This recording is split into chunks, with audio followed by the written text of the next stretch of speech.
Good afternoon, everyone. If you're here for the Star Wars movie, you're in the wrong auditorium. Wow, this is great.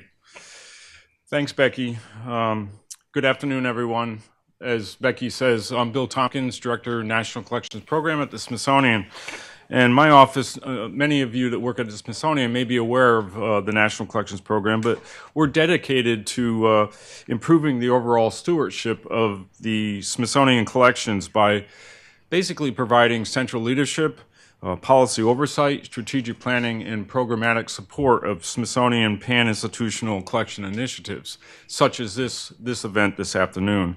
It is my distinct pleasure to welcome you to this symposium, Ensuring Collections Care for the Future, Ongoing Research in Methods and Materials for Preventative Conservation. I'm really excited about the program, and based on, I think, the response to the original announcement, and for those that are here in the room, which is completely full, as well as live streaming, there's a great interest in hearing from your colleagues, as well as contributing to a larger professional dialogue about preventative conservation, which I think is exciting for all of us.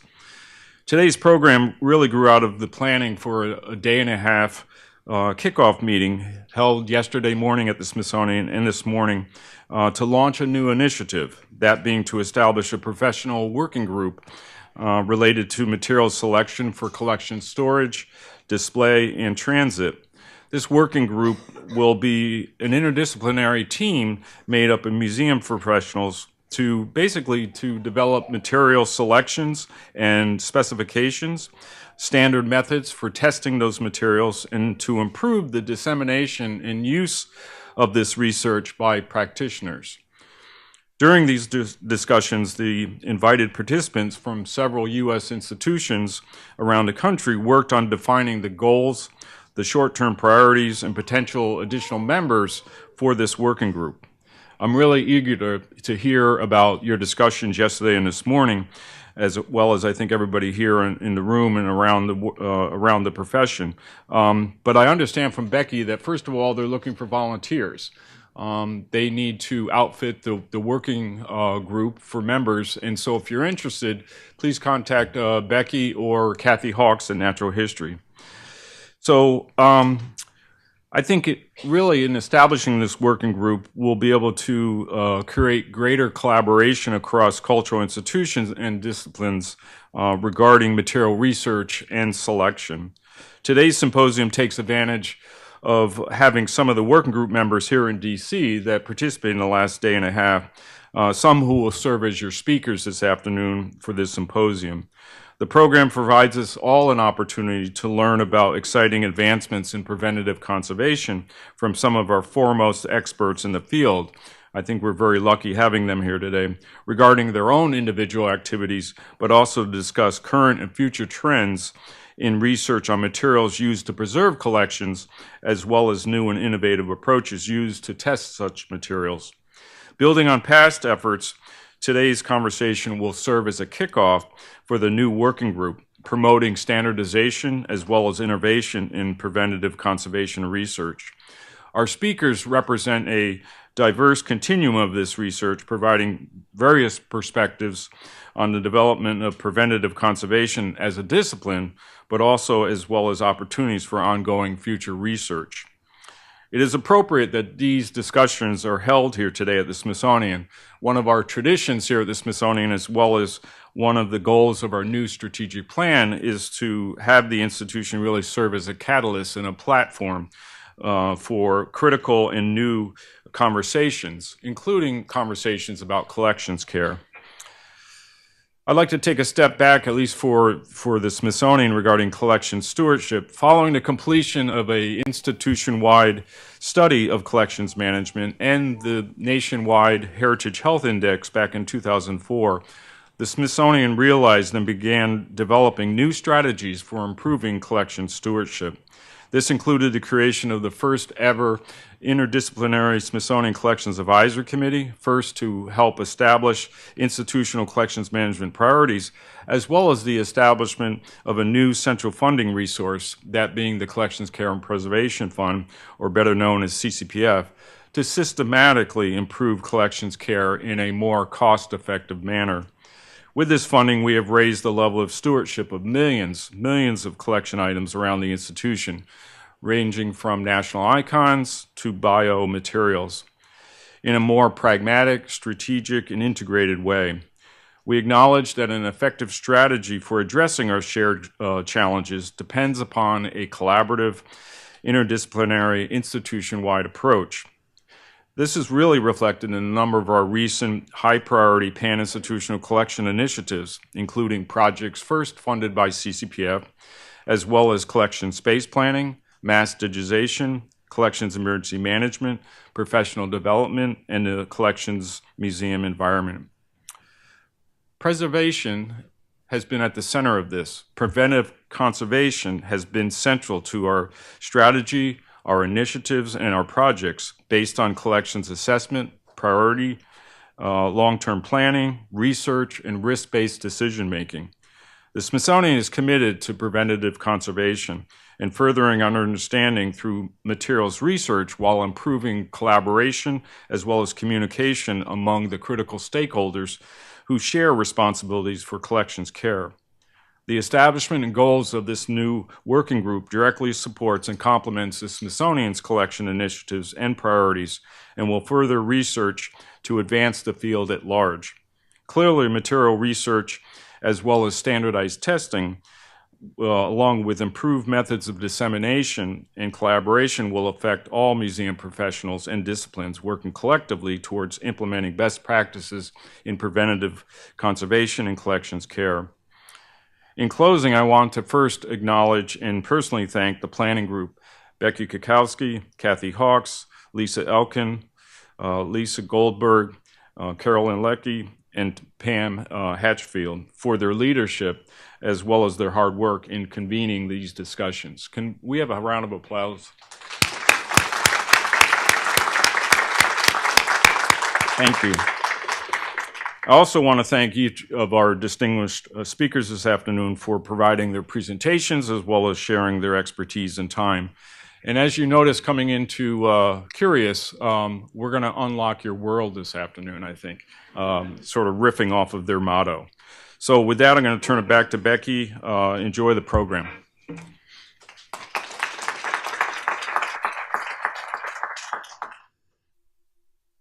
So our first talk this afternoon is by Pam Hatfield, who is the Robert and Carol Henderson Head of Objects Conservation at the Museum of Fine Arts in Boston. However, due to unforeseen circumstances, she was not able, regretfully, to join us this afternoon. However, Andrew Robb, who is the section head special formats of the Conservation Division of the Library of Congress, has graciously stepped in and will be doing his interpretation of Pam.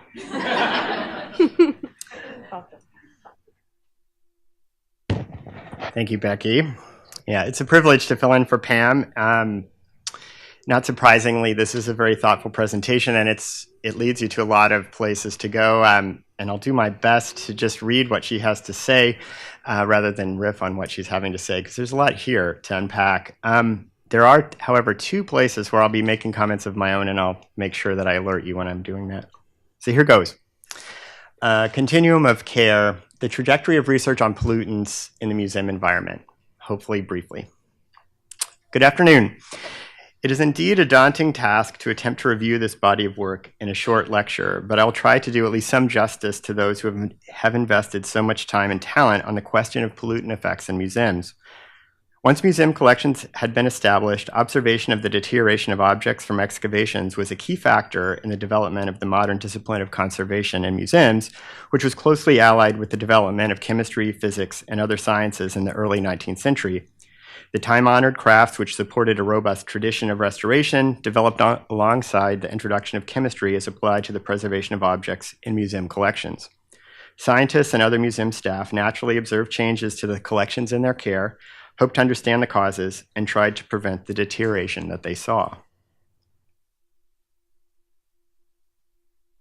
An awareness of the effects of pollutants on prized artifacts can be identified in early sources. In the Odyssey, where Odysseus's armor is removed from view ostensibly to clean the soot deposited there, Vitruvius in De Architectura in the 1st century BCE had already commented on the importance of the effects of the environment on archival materials and inanimate possessions. A translation of this Latin text into English became available during the latter part of the 18th century and may have resonated with observers of the effects of burial, storage, display of industrial environments on the appearance and condition of artifacts. In the 17th century, John Evelyn wrote on the effects of pernicious smoke on buildings, furnishings, and paintings. And by 1841, the National Gallery in London, only about 20 years old, was already trying to cope with the effects of dust and smoke in the galleries.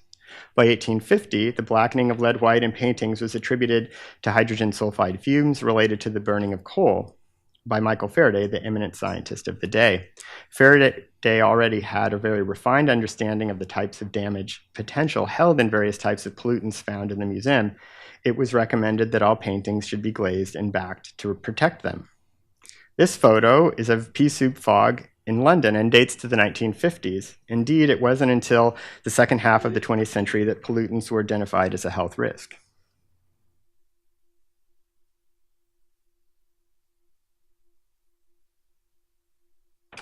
The First World War created an experiment in not-so-accelerated aging conditions on collection objects. After the First World War in 1919, Dr. Alexander Scott was asked to conduct an inquiry into the condition of objects at the British Museum, which were observed to have suffered severe damage by storage in London's underground. A small laboratory was established at the museum on his recommendation, sanctioned by the Treasury on the condition of its being, quote, a purely temporary experiment to come to the end only 3 years later. So remember that 3 years, that would have been 1922. So we'll come back to that date. That was a third aside. Sorry, I have a tendency to ramble.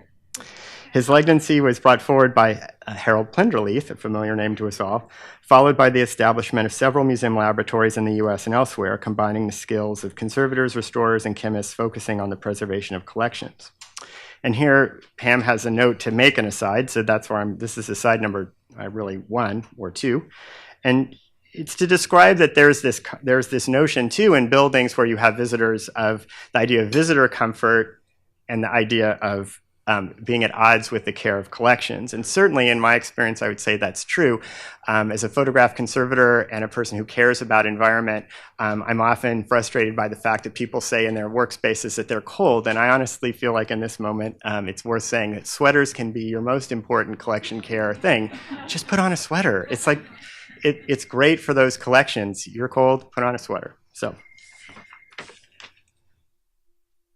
Here is George Stout in the early days of conservation. He and others recognized the importance of developing an understanding of the materials they were attempting to preserve. He said, conservation is merely the business of trying to prevent undue deterioration.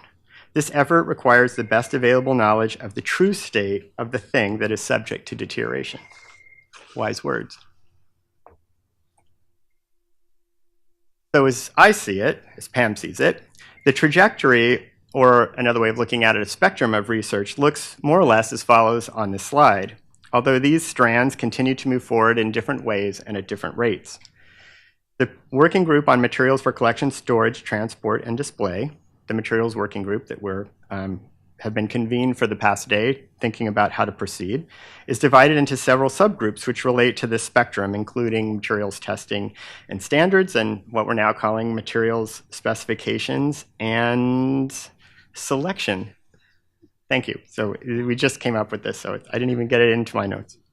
But we have these variety of things. We observe damage, we characterize damage, we identify what the sources of that damage are, we develop an understanding of the susceptibilities of material, of art and artifacts. We develop testing methods for the environment and understanding how atmospheric chemistry in the museum environment plays a role in those deterioration mechanisms and vulnerabilities. And we develop ways to limit that exposure so that the deterioration is slowed. I think these are things that throughout all of those generations of the people we were talking about, that they would recognize strands in their thought process. The early observation of damage led to research in the effects of pollutants on museum artifacts, and there are just a number of examples in this slide. For example, and I may get this wrong, I'm a photograph conservator, Bind's disease, identified in 1899, essentially the deterioration of shells. Lead formate caused by exposure of varnished birch cabinetry on a vessel that you see in the top right. Tertiary amines from packing foam efflorescence on an ottoman wood screen that you see in the bottom left.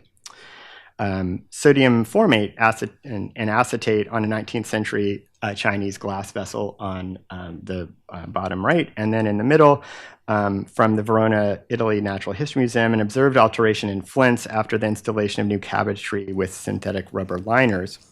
The University of Padua analyzed and found pervasive contaminations by hydrocarbons and plasticizers, such as phthalates and BHT found in new liners used inside the storage cabinets and drawers. Traces of these substances were also found on bones and ceramics stored there, but no color alteration was visible. These adsorbed organic compounds could in the future bias analytical results, especially those obtained with techniques probing extremely low amounts of material.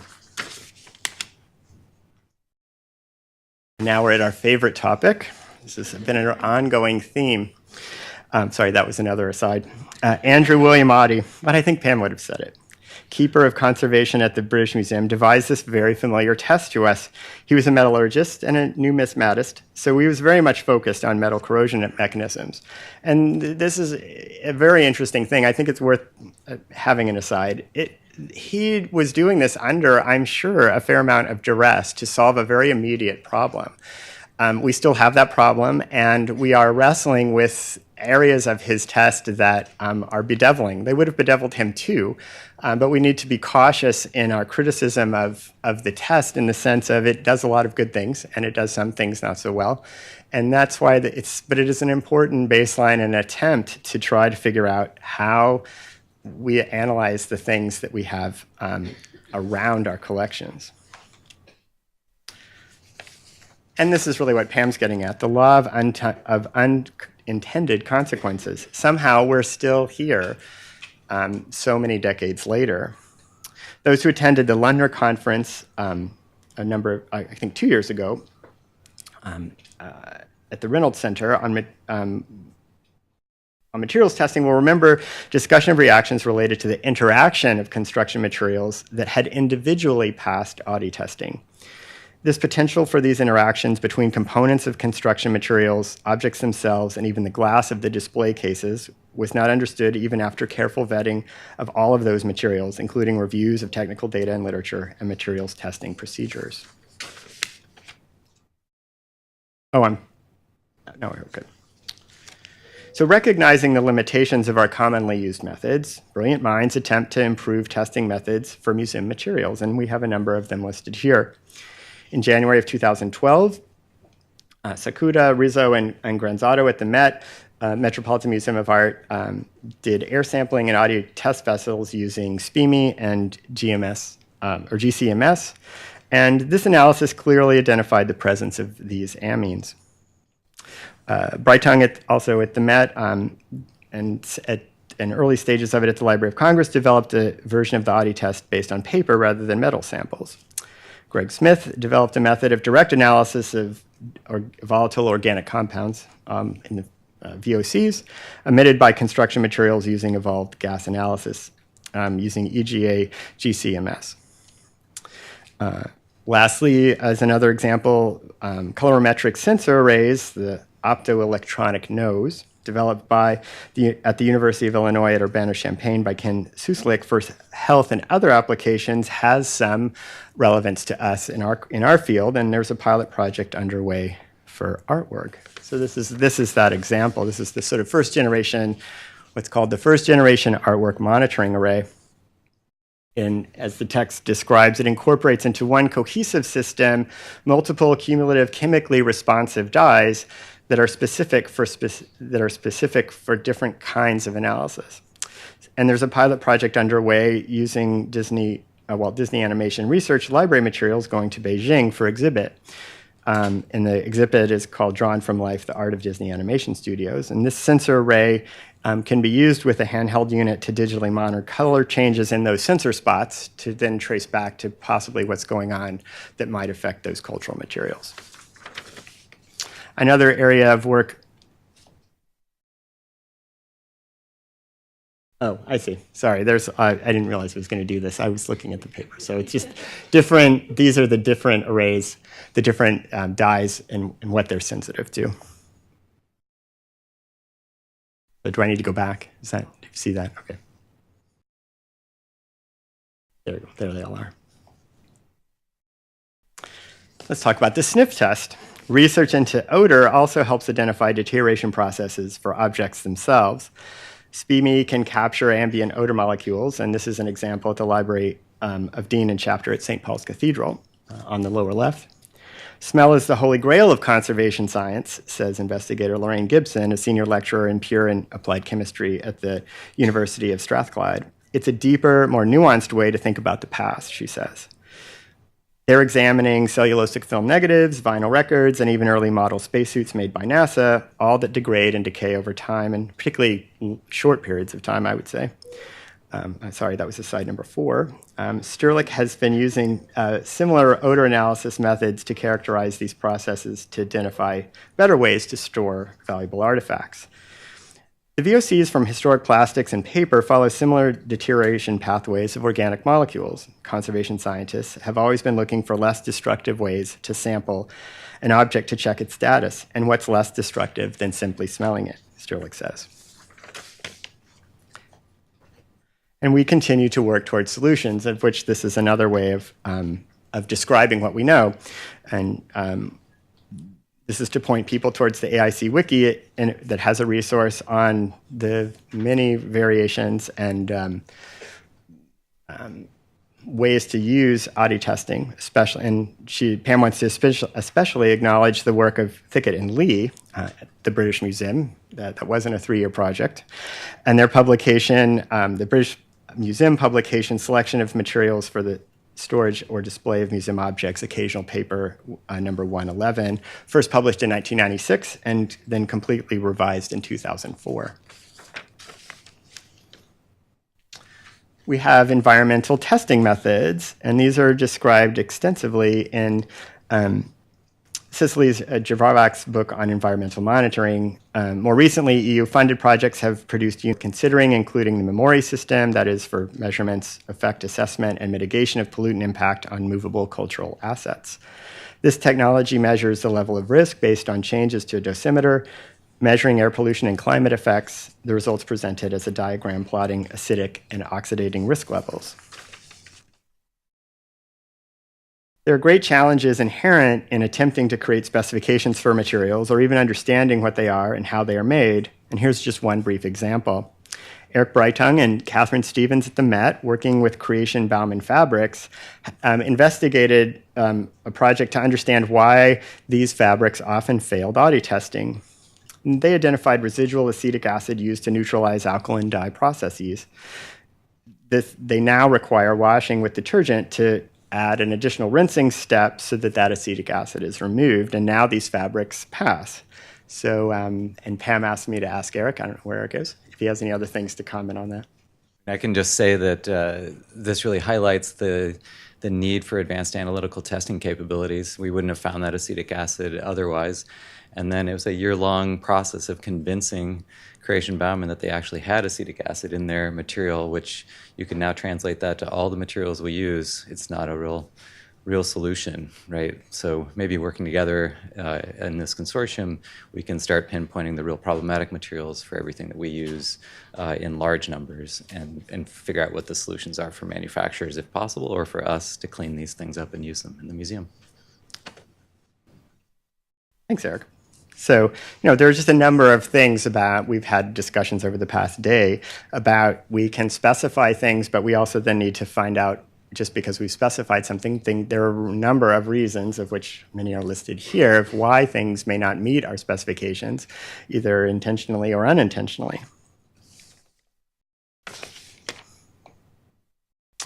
And there's been a development of standards for testing materials used in cultural heritage display storage and packing environments. And this is increasingly something also about aspects of effects on human safety as well. So I'll go through a process of describing some of those. Some German standards, the BEMA standards, as well as some ISO standards, which will be explained in the following slides. In addition, we're more familiar with the photographic activity test, ISO 18916, or commonly known as the PAT, that's used to evaluate materials used with photographic and paper-based collections, although technically the standard I sit on that committee is really for photographs, but photographs do have paper in them. Slide number 4 or 5. But the intent of preventing unintended interactions between storage enclosures and collection materials. So let's investigate some of those other ones. So NASA, and we've had some preliminary discussions with them. We have some partners with them at the Aerospace Corporation that's part of sort of a NASA company, who are happy to share their database of NASA-qualified or space-qualified materials which have passed the ASTM standard E595, that is the standard test method for total mass loss and collected volatile condensable materials from outgassing in a vacuum environment. Essentially, they're worried about how their materials will behave in, say, a satellite or something that's in a vacuum in a vacuum situation, and off-gassing is clearly going to happen. So they want to know how those things are going to interact with both people, astronauts, or sensitive instruments in that satellite itself. And so they're looking in a similar way about materials considered for use in space and off-gassing, but that constraint may be very different than what we're worried about with cultural artifacts. But it is a relevant thing for us to at least know about, and there may be some overlap. In addition, there's MSFC Spec 1443, which is the outgassing test for non-metallic materials associated with sensitive optical surfaces in a space environment. That is, you can think of satellites with very refined lenses. So, these are things other people are doing. We can learn from those experiences, and they've been supportive of our efforts. So we'll see where that goes. BIMA and another standard, ISO 1600 Part 6, increasingly are being used to evaluate construction materials for use within exhibit cases. So let's talk a little bit about where those standards come from and what they're really for and how we use them. In collaboration with an exhibit case company, Glasgow Hahn, the Federal Institute for Materials Research and Testing in Germany developed the BIMA testing scheme, or in English, the assessment of emissions from materials for museum equipment. And Hahn now advertises the new Hahn Pure display cases are built completely from emission-tested materials according to the comprehensive BIMA assessment scheme developed by the BAM, Federal Institute for Materials Research and Testing. Now, that sounds very promising, but bear in mind a quote from Thicket, from a publication in 2016, the BIMA specification does not include several compounds known to damage certain artifact types. Additionally, it would be surprising if there were not other damaging compounds found inside showcases that we presently do not know about. So it's always difficult to find out about things that you know about but also don't know about, I think is the theme there. Let's talk about ISO 1600 Part 6.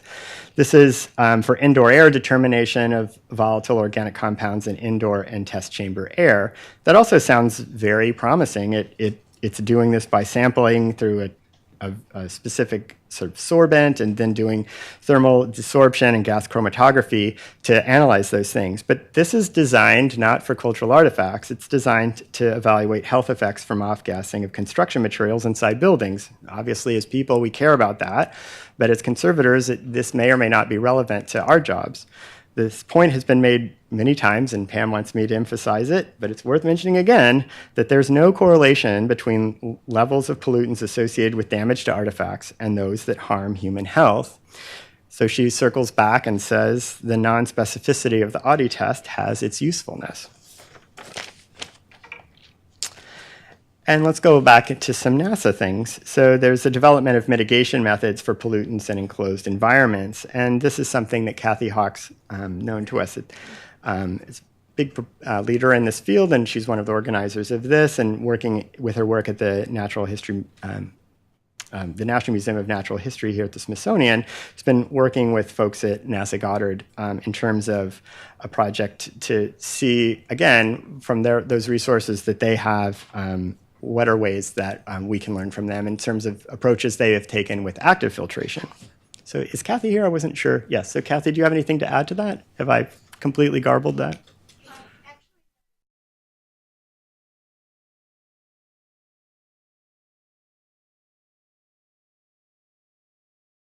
Sorry. The technique we're looking at right now is actually a passive filtration system that we might make applicable to a number of cabinets for storage, because the number of cabinets for storage is so much greater than the number of cabinets that we have exhibits in. So they may be, the latter may be more useful to look at an active filtration system. So it's currently under testing.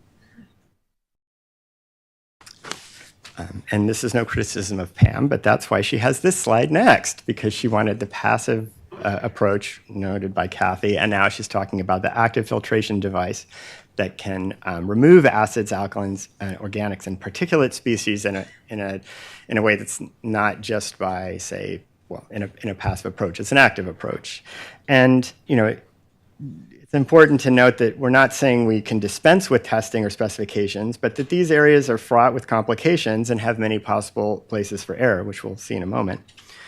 We'll probably never be able to rely on a single strategy, and while we try to control the quality of materials in museum environments as much as possible, we cannot be certain that we will reduce pollutant loads enough over the long term. So devices like this are being investigated and produced, such as this one by Gopian, and now installed in some exhibit cases, but as Kathy we have scale and resource limitations, and this may not be applicable or ideal for all situations based on our resources.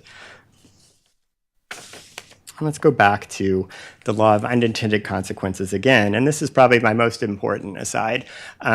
I think what we're about to learn is from Pam's own experience, and it is a failure. I think she would describe it that way. But I think as conservators, when I train people, when I think about where I learn the most, we learn the most from our failures. And this is something that we should do both to learn about ourselves, but when we share those with others, it's difficult, but it's how we all learn as a field. And I think it's a significant difference between, say, the world of restorers and conservators.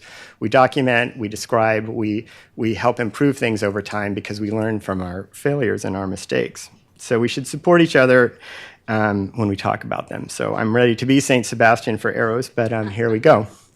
So to reduce levels of tarnish and other problems, those whose sources remain unclear, that's a big effort. The MFA installed a set of coin galleries in 2012, but only 2 years later, by 2014, in spite of careful vetting of many materials and extensive testing, severe tarnishing of coins was identified. Many possible sources have been attributed to this: gaps and holes where wiring went through, unknown, untested materials possibly added later by a variety of technicians or electricians, and the use of materials inside cases where satisfactory substitutes for design materials could not be identified. It's just, this is the exemplar of why this is so challenging, is that we want our exhibits to be accessible, we want them to be exciting, we want them to invite people, but there are risks associated with using materials and putting them all together. And I think this is a good example of our challenge that faces us all. So I commend Pam for talking about it in such a public way. Many important research groups have been formed over the past 30 years, and Pam especially wants to mention the IAQ, begun by Morten Rail Svendsen at the National Museum in Copenhagen in 1998. This group still provides a crucial meeting point for ongoing work in the field. Pam wants to acknowledge a few of the many people currently working in this field and whose research the issues concerning us today helps move our understanding and practice forward.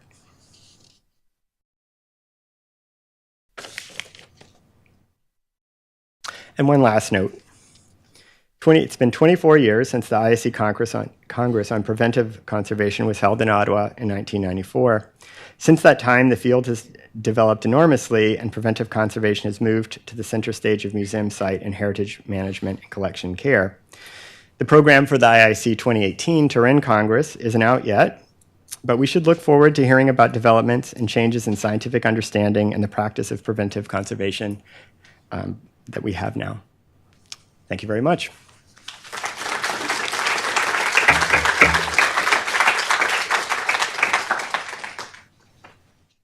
So it is now my pleasure to introduce Greg Smith, who is the Senior Conservation Scientist at the Indianapolis Museum of Art. and he's going to be talking to you about just a nice segue from what you just heard, more specific.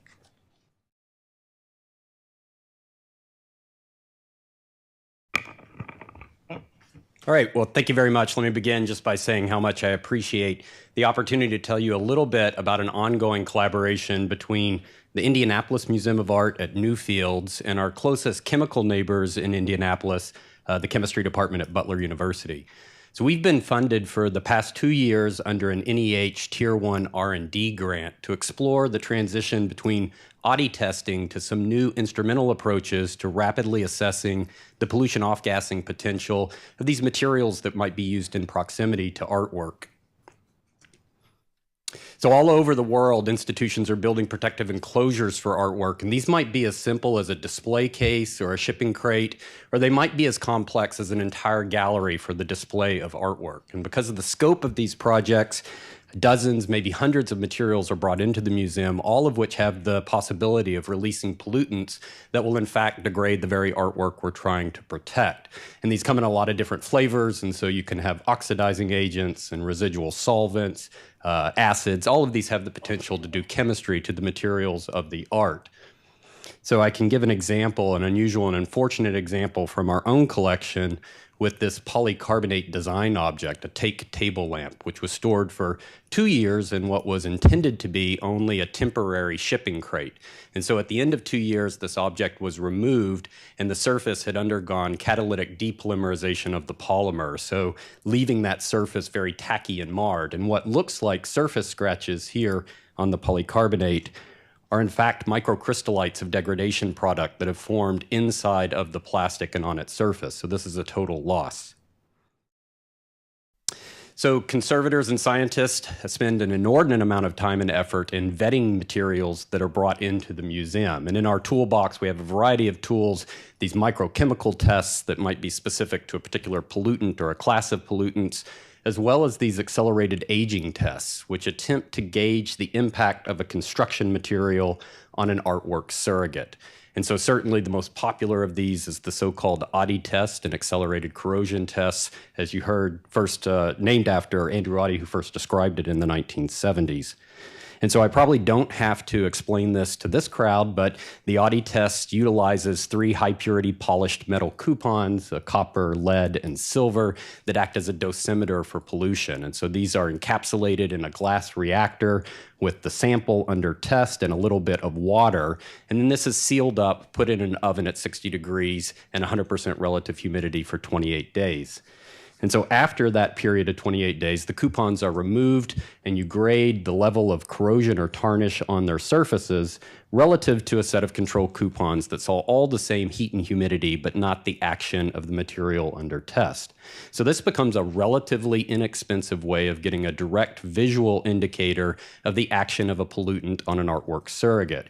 But it's not without its critics. And so well known in the field is that the test is really only sensitive to those materials which can cause tarnish in a metal. There's the subjectivity of the grading, and then it's a notoriously unreliable test when you're retesting a material, or especially if the material is tested by another institution. And of course, there's this inconveniently long delay between when you receive the sample and when you can finally give an answer. And so 28 days rarely correlates with the sort of time scale of most of our exhibition or construction schedules. And on top of these complaints are some specific issues that arise with variants of the test. So some of you may be conducting the original MET 3-in-1 ODI test. And so this uses a relatively inexpensive wide mouth soda lime or flint glass jar as the reactor. And in 2008, when I was teaching preventative conservation to the students at Buffalo State College, we stumbled upon an unusual observation for this very common method for vetting museum materials. So the students were reusing these jars, and we found that between the first use and the reuse of the jar, the interior surfaces would become cloudy and frosted. And it didn't take long for us to realize that the sodium and calcium was being leached out of that soda lime glass under the hot, humid conditions of an ODI test. So this is kind of analogous to the crizzling reactions that happen in glass objects. And when we were measuring the pH of the Audi test water inside of the jar, it very quickly in the first week of the test would go from near neutral up to a very alkaline pH. And since the Audi test, one of the most important pollutants that we're attempting to detect is an acid, we feared that this might be neutralizing some of those acids, and maybe you would end up with the wrong answer. And so a lot of museums then shifted to the British Museum's 3-in-1 version of the Audi test, which makes use of these borosilicate non-leachable boiling tubes. And that was a real shame because these inexpensive glass jars were very convenient to use, whereas the borosilicate tubes are expensive. They have to be sealed with a silicone stopper that itself is expensive, degrades over time, and is prone to blowing off the top of the test tube as you build up pressure inside of that. And so you can see how I've wadded up this parafilm to try and hold that guy on there. And so I was really excited this past year to hear that Corpac has released a new, it's one of the first commercial inexpensive borosilicate glass jars. Now they're a little bigger than the original Audi jars at 240 milliliters, but they do come with this hard phenolic lid that has a Teflon seal on the inside, and it forms a super airtight seal. And that larger size can actually be convenient if you're putting a lot of material in there, and it allows you to position your beaker with your folded test coupons. So over the past month, we've been experimenting with these borosilicate jars as well as some of the original Audi test reactors. And one of the first things that we looked at was the fate of the water inside. And you can see that the borosilicate jars actually maintain very nicely the pH of the interior of the jar, whereas the borosilicate tubes have a slow drift towards alkalinity that we had noticed before, and it always attributed to that slow degradation of the silicone stopper.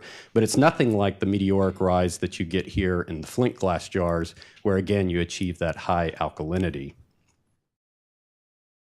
And so back in 2008, another experiment that we wanted to run was to look at a test material, borderline material, to see if there would be an impact on the result, whether you use the flint glass jars or the borosilicate tubes.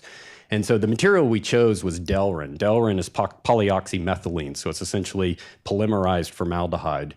And we chose this as a borderline material because in Pam Hatfield's book, she comments that Delrin often passes the Audi test, but usually fails a direct measure of acidity. So the standard degradation for this material is an acid-catalyzed unzipping of that polymer to go back to formaldehyde, which then could potentially be oxidized to formic acid, which then could serve as the catalyst to speed up that reaction.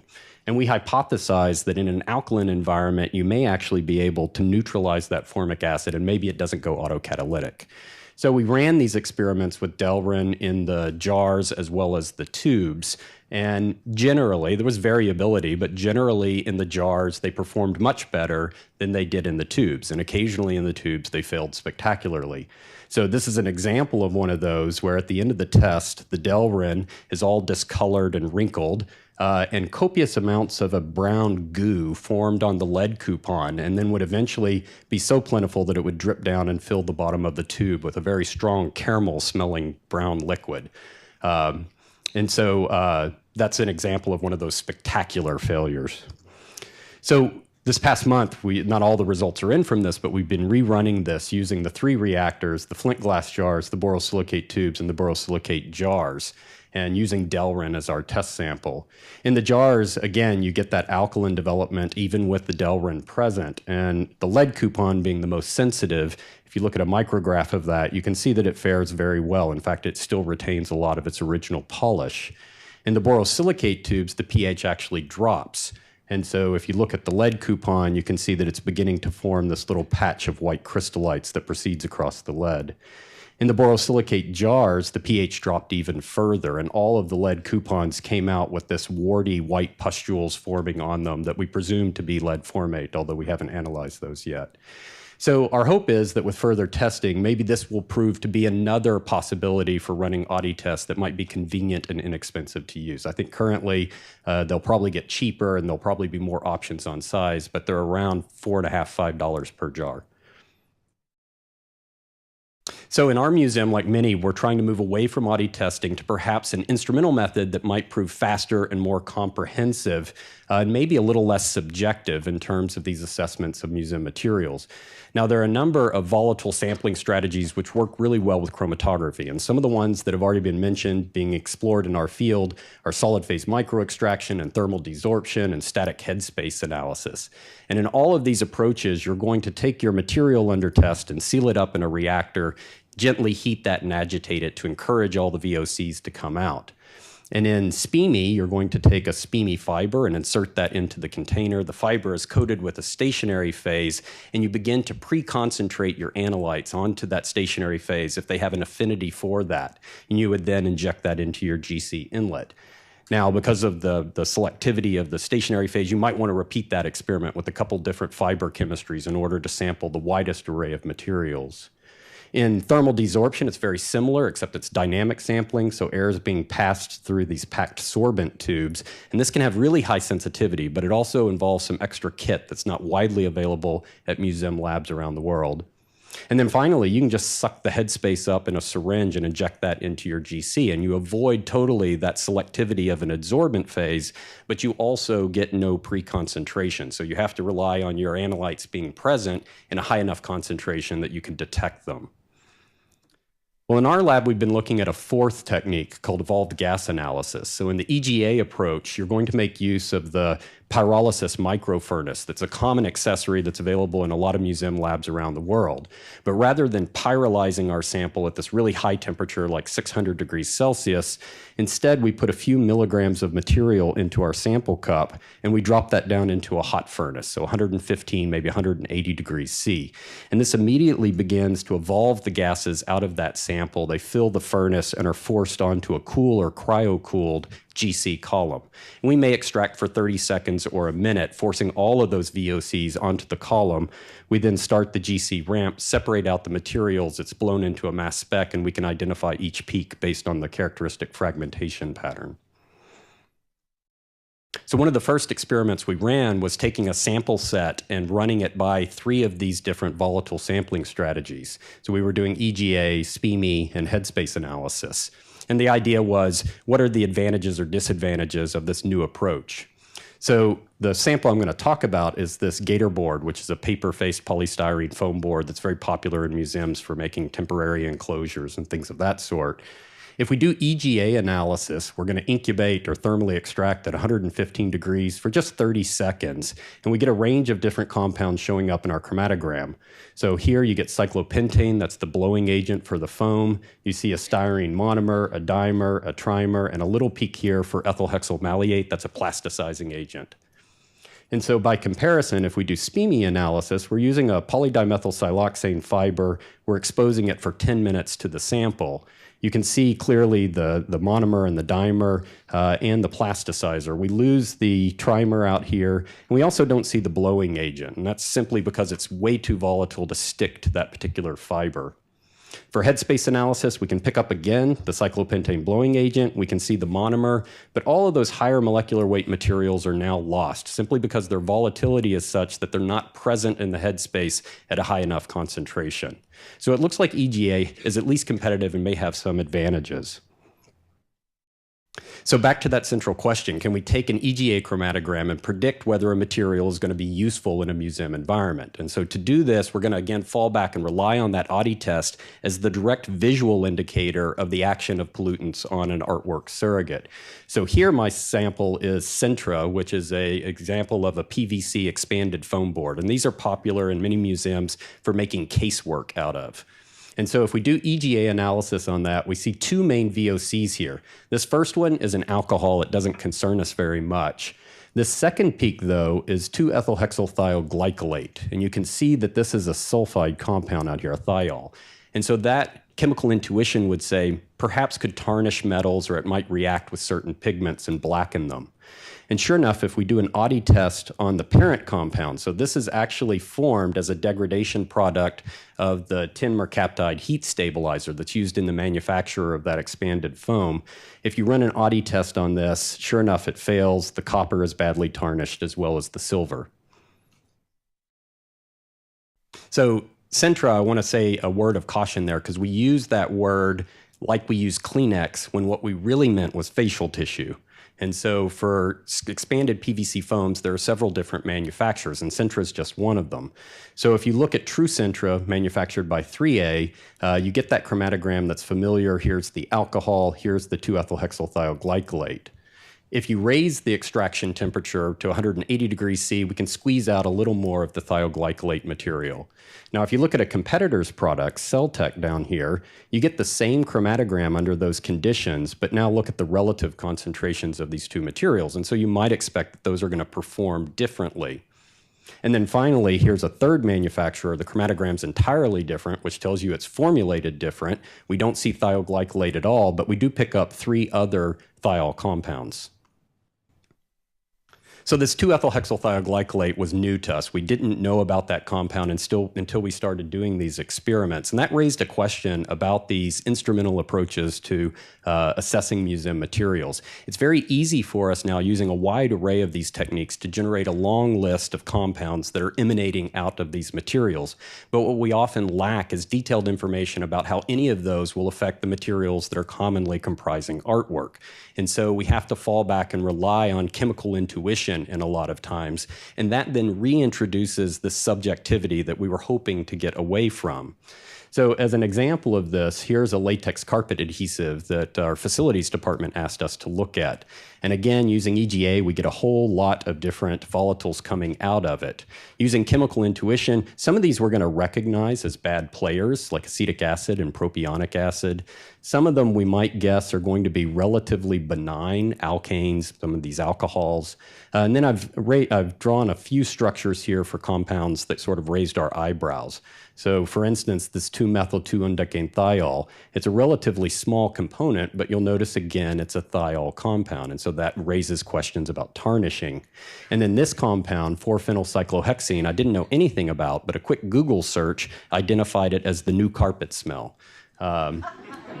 It also is a suspected neurotoxin and was implicated in a case of sick building syndrome with the Environmental Protection Agency here in town. So, in the end, we get these compounds out and we have to ask ourselves, well, what does this soup mean for the use under these sorts of conditions? And so that's what we're struggling with.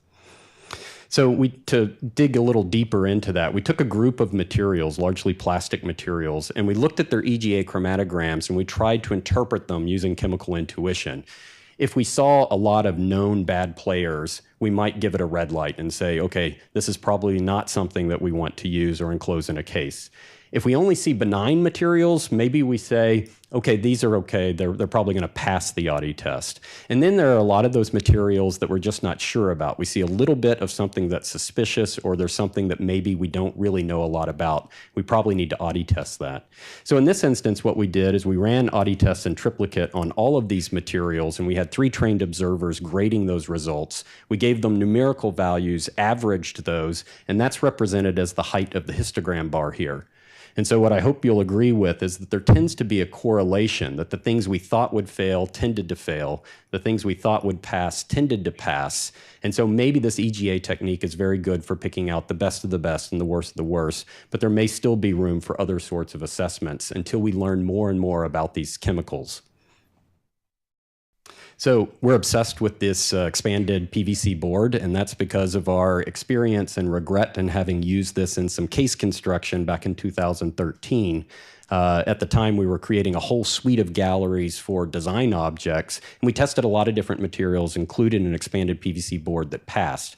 But I think at that time, no one in the institution was really aware of all the variability in these materials. And so I think a couple different brands got incorporated into these cases. And within 3 months of opening those galleries, we had some examples of accelerated tarnish.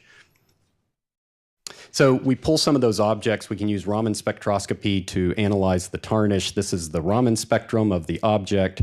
Here is our reference spectrum for silver sulfide. So it seems to be sulfur-based tarnishing.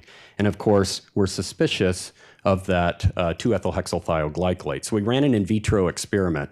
This is a vitrine that's not made out of Sintra, but we filled it with pieces of Sintra. And then we put an Audi coupon set inside and a control set outside, and we just wait. So after 3 weeks, we felt that we were seeing some darkening of the silver coupon, and after 10 weeks, it was noticeably black. So we wanted to say, is that something coming out of Centra and ending up on the silver? So using infrared spectroscopy, this is the spectrum of pure 2-ethylhexylthioglycolate, and down in black is the spectrum taken from the surface of that silver coupon. And so you can see the 1-to-1 correlation, which suggests that the thioglycolate is moving from the plastic onto the metal. Now, we also think it's reacting with that metal because when we do Raman spectroscopy, again in gray, this is the pure compound. You can see here the peak at 2581, that's the sulfur hydrogen stretch. But when we do Raman analysis of the tarnish, we get most of those peaks except for the sulfur hydrogen stretch, and instead we start seeing the silver sulfur stretch. So I want to wrap up with just some of our conclusions regarding this material that is quite common. I would definitely say that if you're going to use Centra, you want to be testing exactly what you intend to use. And I think that was one of our problems, is we didn't really realize the variability, not just the manufacturer, but maybe even the lot of material that you plan to use. You might want to think about using the material around any metals that might be prone to tarnish or any pigments that might be prone to blackening. And for us, until we sort all of this out, our confidence is shaken a little bit. We're looking for alternatives. And so right now we're creating our decks out of plexiglass. It's always passed the Audi test for us. And when painted with an acrylic lacquer, they look really great. We just had an exhibition with over 100 pieces of American silver, and none of them tarnished. So I'm going to end there with some acknowledgments of people that helped fund and conduct this research. And I want to thank you for your attention.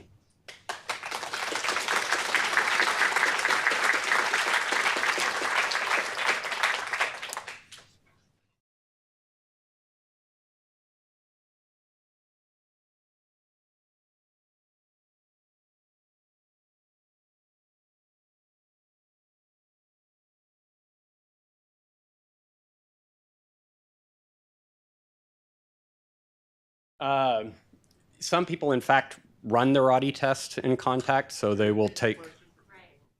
The question was, are there a series of tests that actually look for materials that are in direct contact, that test the suitability of materials that are going to come into direct contact with the artwork?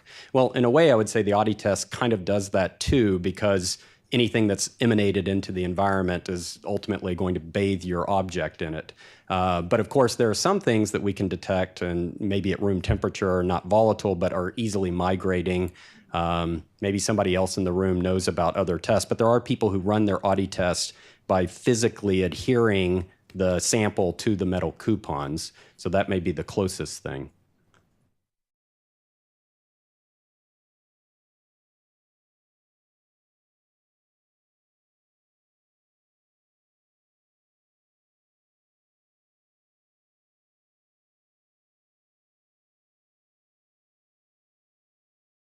So in talking with one of the reps for Corpac, the question was, these Corpac borosilicate glass jars, how open are they? The answer from the company was that this was their introduction and that there will be more possibilities if they turn out to be useful. So hopefully we'll see other sizes show up. And I think Corpac is in the United States. I can't say that for sure, but they're available through Fisher Scientific or any number of places. Thanks a lot, Greg.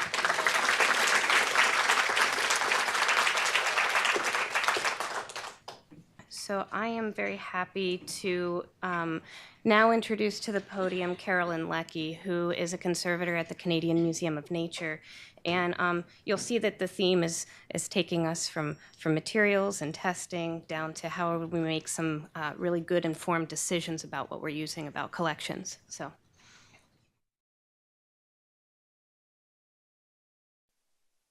Hi there. I'm just going to turn here. Hopefully this talk will be, it's very practical, so hopefully it'll be a little relaxing going into the break listening to this talk. The other one was very interesting, but took more of my brain power than this one hopefully will. So I should say at the introduction that this project is on, I don't know if you all know the spinach website, there's a spinach wiki, and you can find it on there, so don't worry about the details. You can't see all the details on here. Just look up natural history labeling best practices on the spinach wiki, and you'll find a big dump of all this stuff. So I'm going to speak about best practices for labeling natural history collections, but really today I want to focus on it as a case study in effective material selection, since that was the point of this group getting together. This is a project from about 2 years ago. It was done by myself, my longtime colleague and dear friend, Lucy Chipra, and a particularly talented student, Erica Rangi. So why did we focus on labels? And labels are very, very important. We're all museum people. We all know labels are important, however tiny and nerdy they seem. But in natural history museums, labels are absolutely critical. And part of the reason they're critical is because we have so many, many, many things.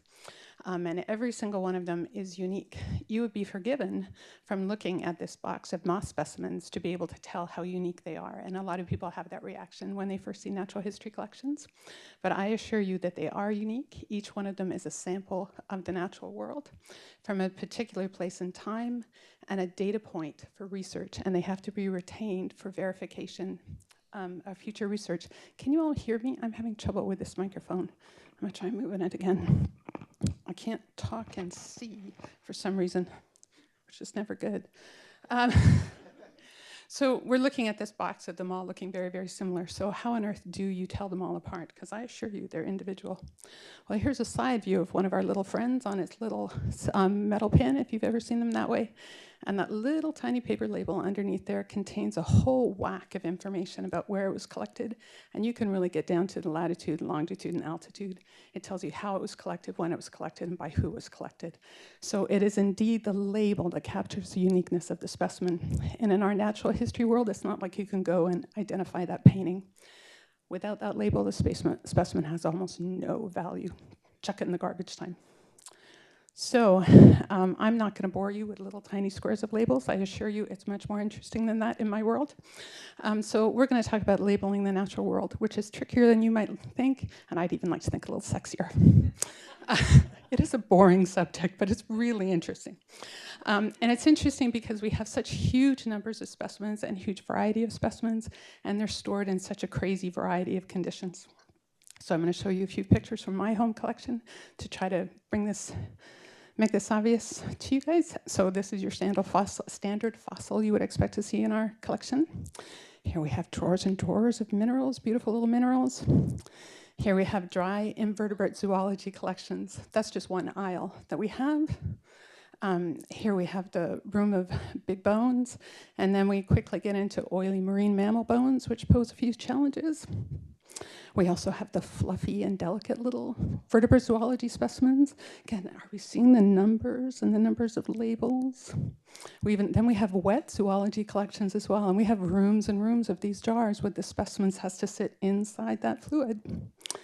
And then our last big collection is our herbarium, and we have millions of stacked paper, and all those labels are stacked one on top of each other. So we're really into labels. But why did we focus on materials and labels now as a project? And what really kicked this all off is we noticed we had just increasing people showing up at our cubicle with questions about materials. And we thought, this is great, but why is this happening now?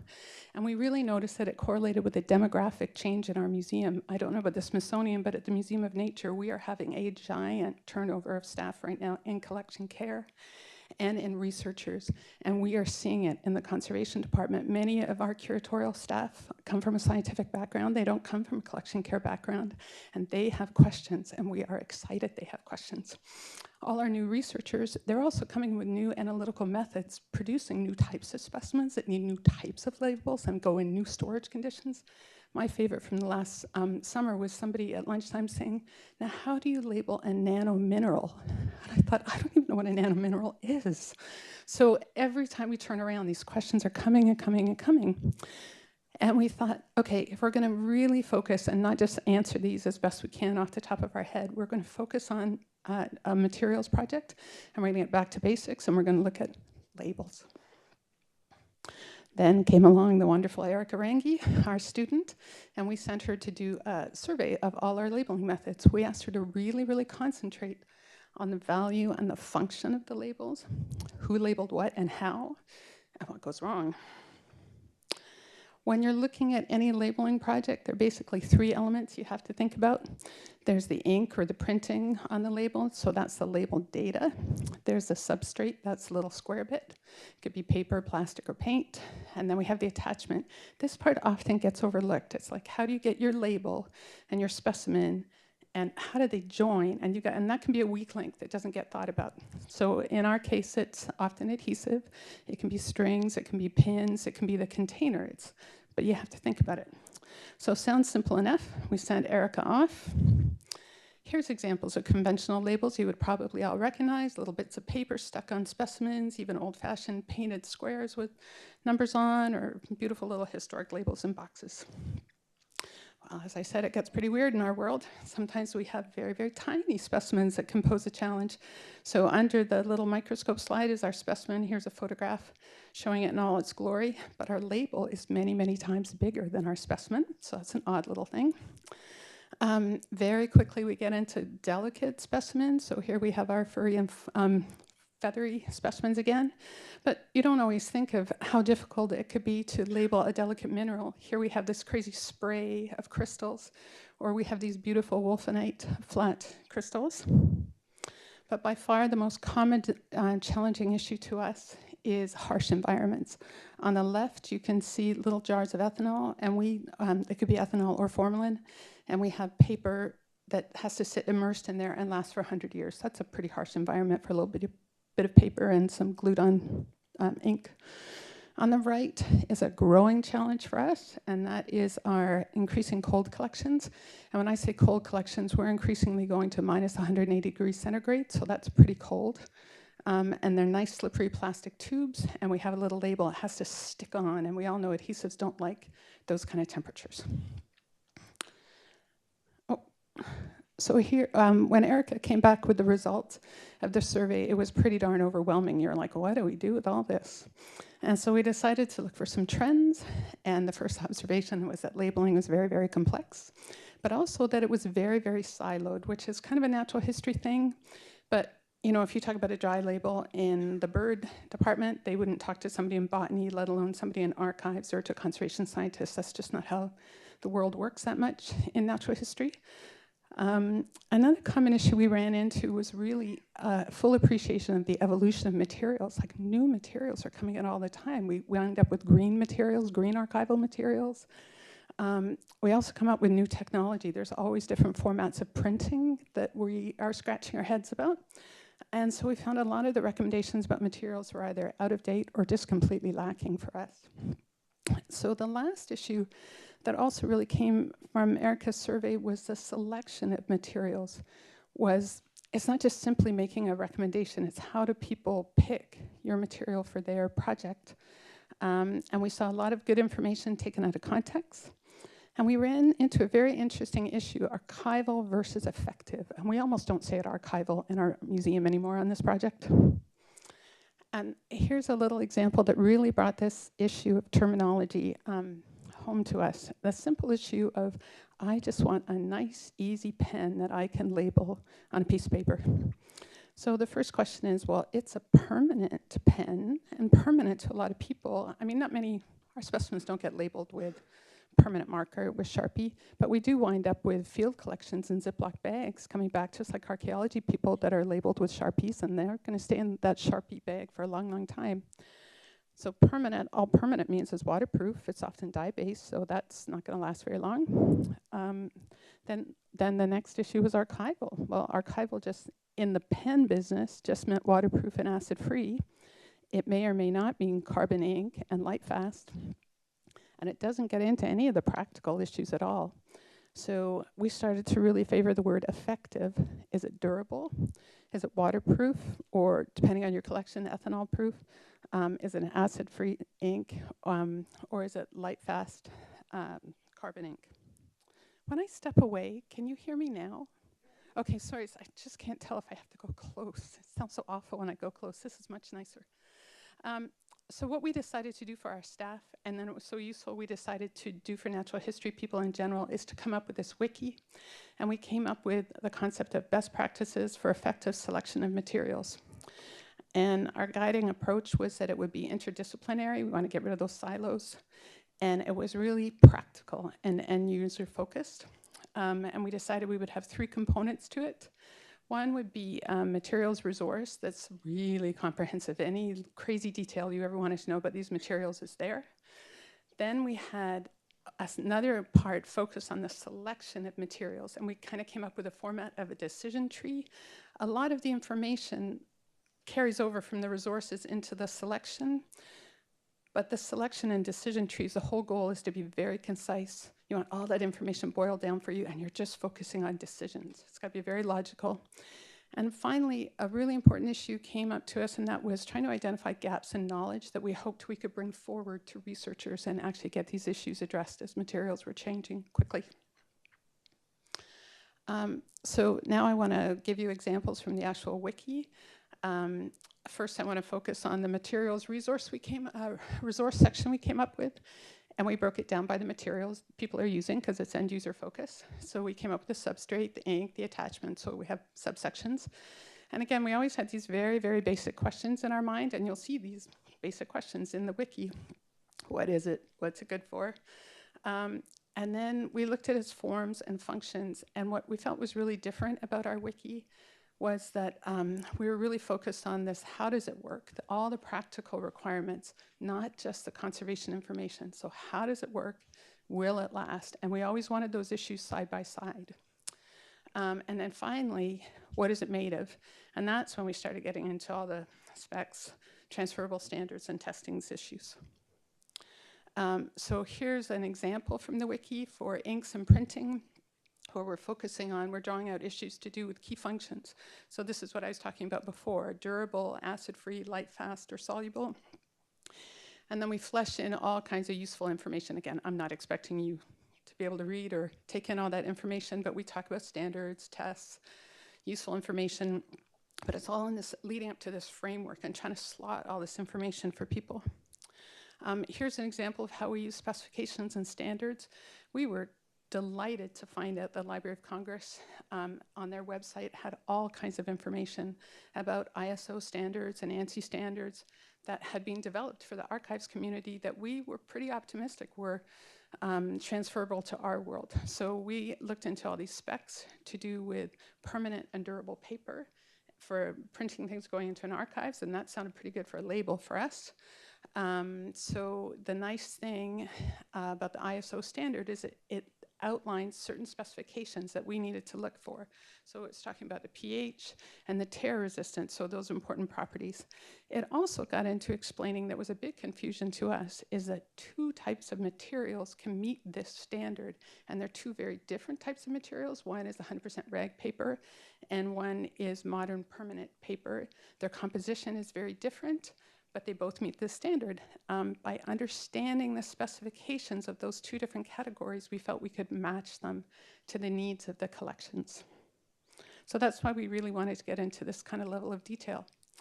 We also felt that we really needed to bridge the gap between recommendations and buying, because we would make a recommendation and somebody would come back and say, I can't find it, or I couldn't find it in the catalog. So we always had that in our mind, that when we wrote this resource section, we were always looking for specifications, standards, keywords, explaining words. And one day we had a very exciting day when we found one standard had a symbol that we were like, yay, look for that symbol. And this was it. We just found it a lot easier to go from recommendations to actually purchasing things. So that was this very intensive, exhaustive resource section. And now I just want to talk about the decision trees a little bit. So again, the point of this section was to focus on decision making and selection of materials. We wanted to avoid silos, and we wanted to be concise and logical. So you're not lost in all those details. You're thinking about what matches what purpose and what am I picking between.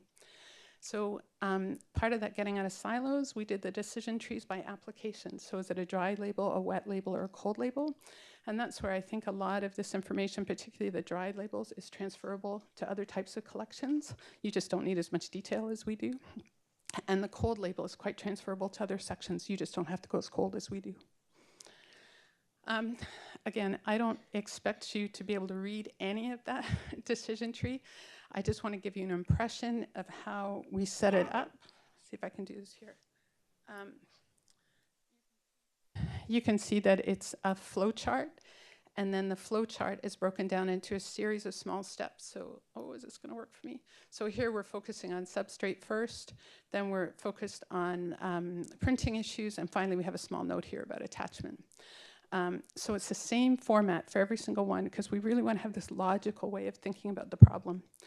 And then we're trying to distill key information, so we're pulling lots and lots out of the resource, but you just want to have the present in your mind. And then the big goal was to have side-by-side comparisons of functional issues, practical and preservation, and we make reference to the specifications and standards. And the other thing is this section on the right here. Often if there was kind of a contextual issue about the history of the material, things that had happened, testing, we would kind of summarize, we would orient people in that section on the right. How am I doing on time? Okay. So I just want to zoom in. This is this section up here.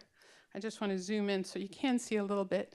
This is, again, on dry labels, which is our absolutely simplest type of thing, but it draws your attention to a natural history person that really, for dry labels, we focus on archival paper over plastic. Plastic's better for fluid collections.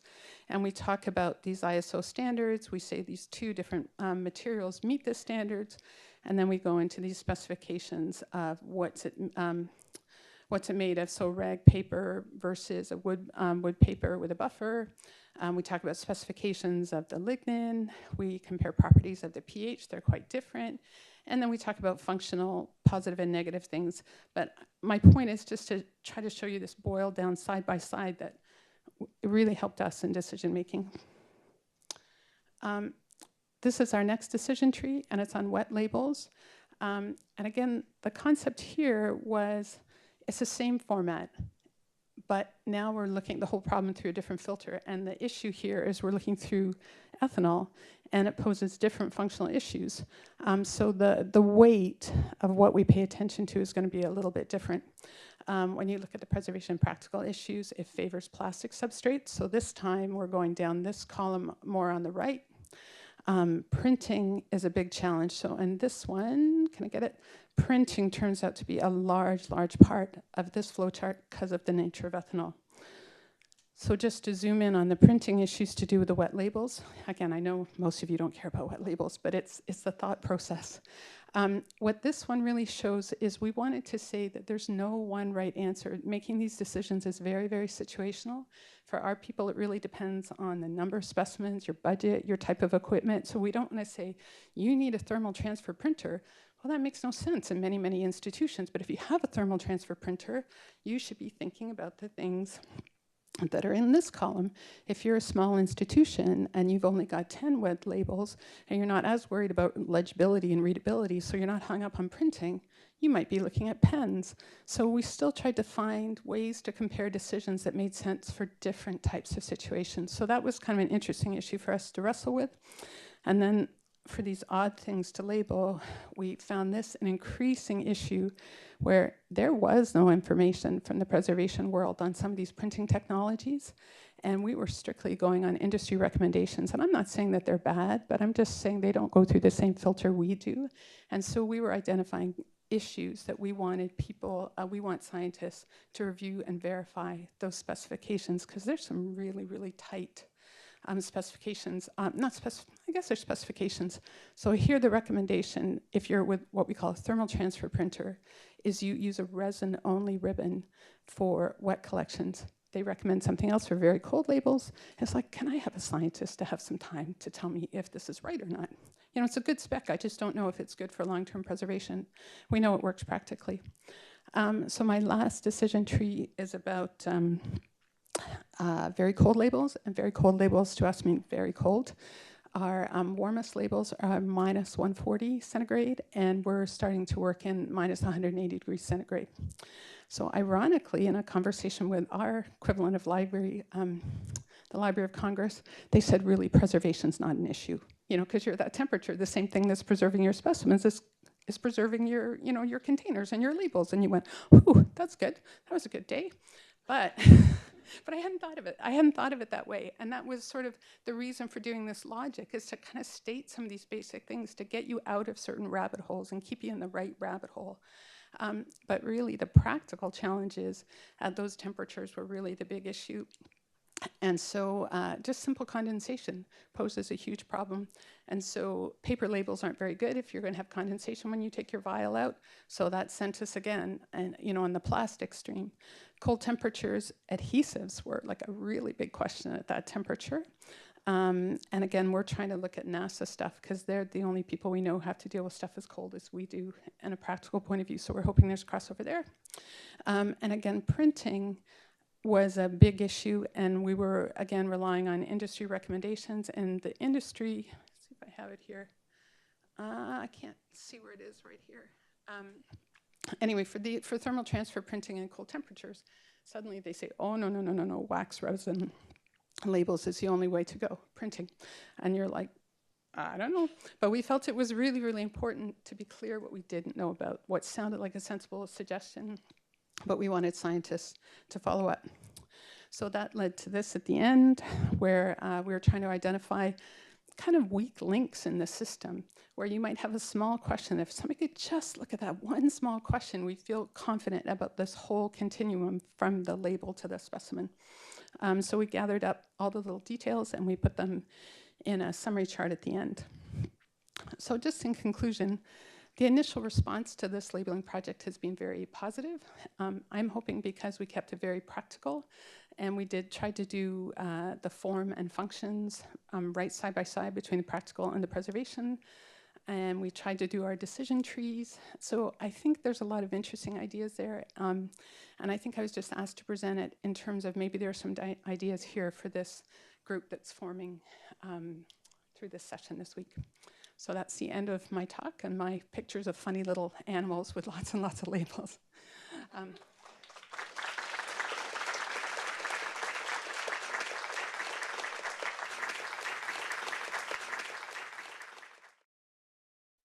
Yeah, hi Nora. It's nice to meet you in person.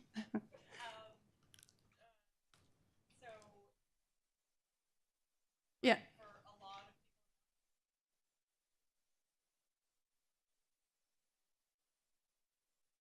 Yes. Yes.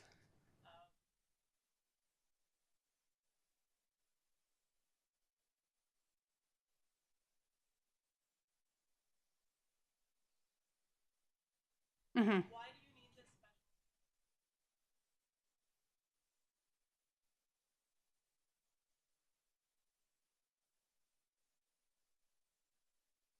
Yeah. Yeah, and just maybe expand on it a little bit, but Nora was doing a really good job of pointing out, and we always try to do this, and I think it's in the introduction to this wiki, if you go on the wiki, but everybody's like, why are you so uptight about labels? And the basic thing is dissociation, or again, it gets back to those three elements of the label. Any one of those labels fails, parts of the label fails, you've lost your whole label. For us in natural history, you've lost your specimen. So that's why we get so nerdy and weird about labels. And then the specifications we found the specifications and the standards very, very helpful, because you read general recommendations and they're like, buy archival paper. Or we ran into this issue of, should we be using 100% rag paper, or should we be using the paper with the wood-based paper with no lignin with the alkaline reserve in it? I don't know about that. And then you start getting into these standards, and they really start framing your thinking, and they'll say, both of these are permanent and durable. And you're like, oh, okay, both of these could work. But then you get into the specifications and you start understanding how they're different. And then you can start thinking how they relate to your particular problem. And so that's where we found the standards. They were kind of like rulers to think logically about a lot of different issues. And then it also gave us, as Nora said, things to look for when we were purchasing. It's like, if I want it to be this, how do I ask for that? And these specifications kind of give you the terminology to think about them. And one of the things we've been talking about in this materials group is that specifications can be kind of daunting, and maybe they can get you too far down the rabbit hole. So finding ways to also put relative weight and prioritization, because you can't always get what you want. And how to prioritize those issues when you're trying to solve a problem. So really so we've had quite a few conversations just since lunch about trying to put context around specifications and standards and try to explain the lens by which they were written so you can understand if they're transferable to your situation. And that's something that I didn't have before. And we were so excited when we found all these standards and we said, man, natural history should be missing the boat here. And we found all these standards, but you would go through them.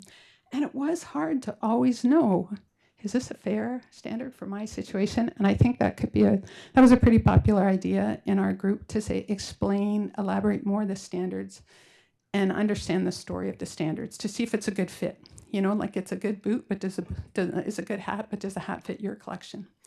And there was lots and lots of support for this idea of putting the practical decision making together with the specifications. Is that kind of what you're looking for, Nora? Okay. Any other questions? Are we all ready for a break? I am. Okay, thank you for all your attention. I'd also like to highlight to my co-authors, Rita Gomez and Kevin Marshall, who are a part of the preparations department at the J. Paul Getty Museum, and they were instrumental in getting this work done. Also, I want to state that I'm a stutterer, so you may hear my fluency ebb and flow during the talk. So why should we monitor the transportation environment? And this is illustrated by the image at the right, which depicts members of the Monument Men during World War II, carrying and sliding a crated object downstairs in the cold of winter to go to a non-air ride truck. As a consequence, exposure to these environmental extremes may increase the risk of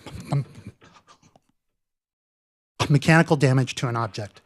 Also, the environmental performance of packing crates in the field is not commonly assessed. At the GCI, the origins of our interest in the transit environment is based in the Managing Collection Environments Initiative. And this initiative addresses questions and issues regarding the approach museums take towards their collection environments, and encompasses a variety of activities such as a pilot study examining climate-induced change, research into the macro and the nano mechanical characterization of materials, particularly as a function of temperature and humidity, and educational activities such as the course that just concluded, Preserving Collections in the Age of Sustainability. And while the focus of the MCE initiative has always been on the gallery and storage conditions, it was always recognized that guidelines for these environments should extend to the transit environment. In turn, the preparations team at the Getty has earned an international reputation for employing high-quality crates for the transport of artwork, but they were keen on fine-tuning their expertise by examining the in-situ performance of Getty crates.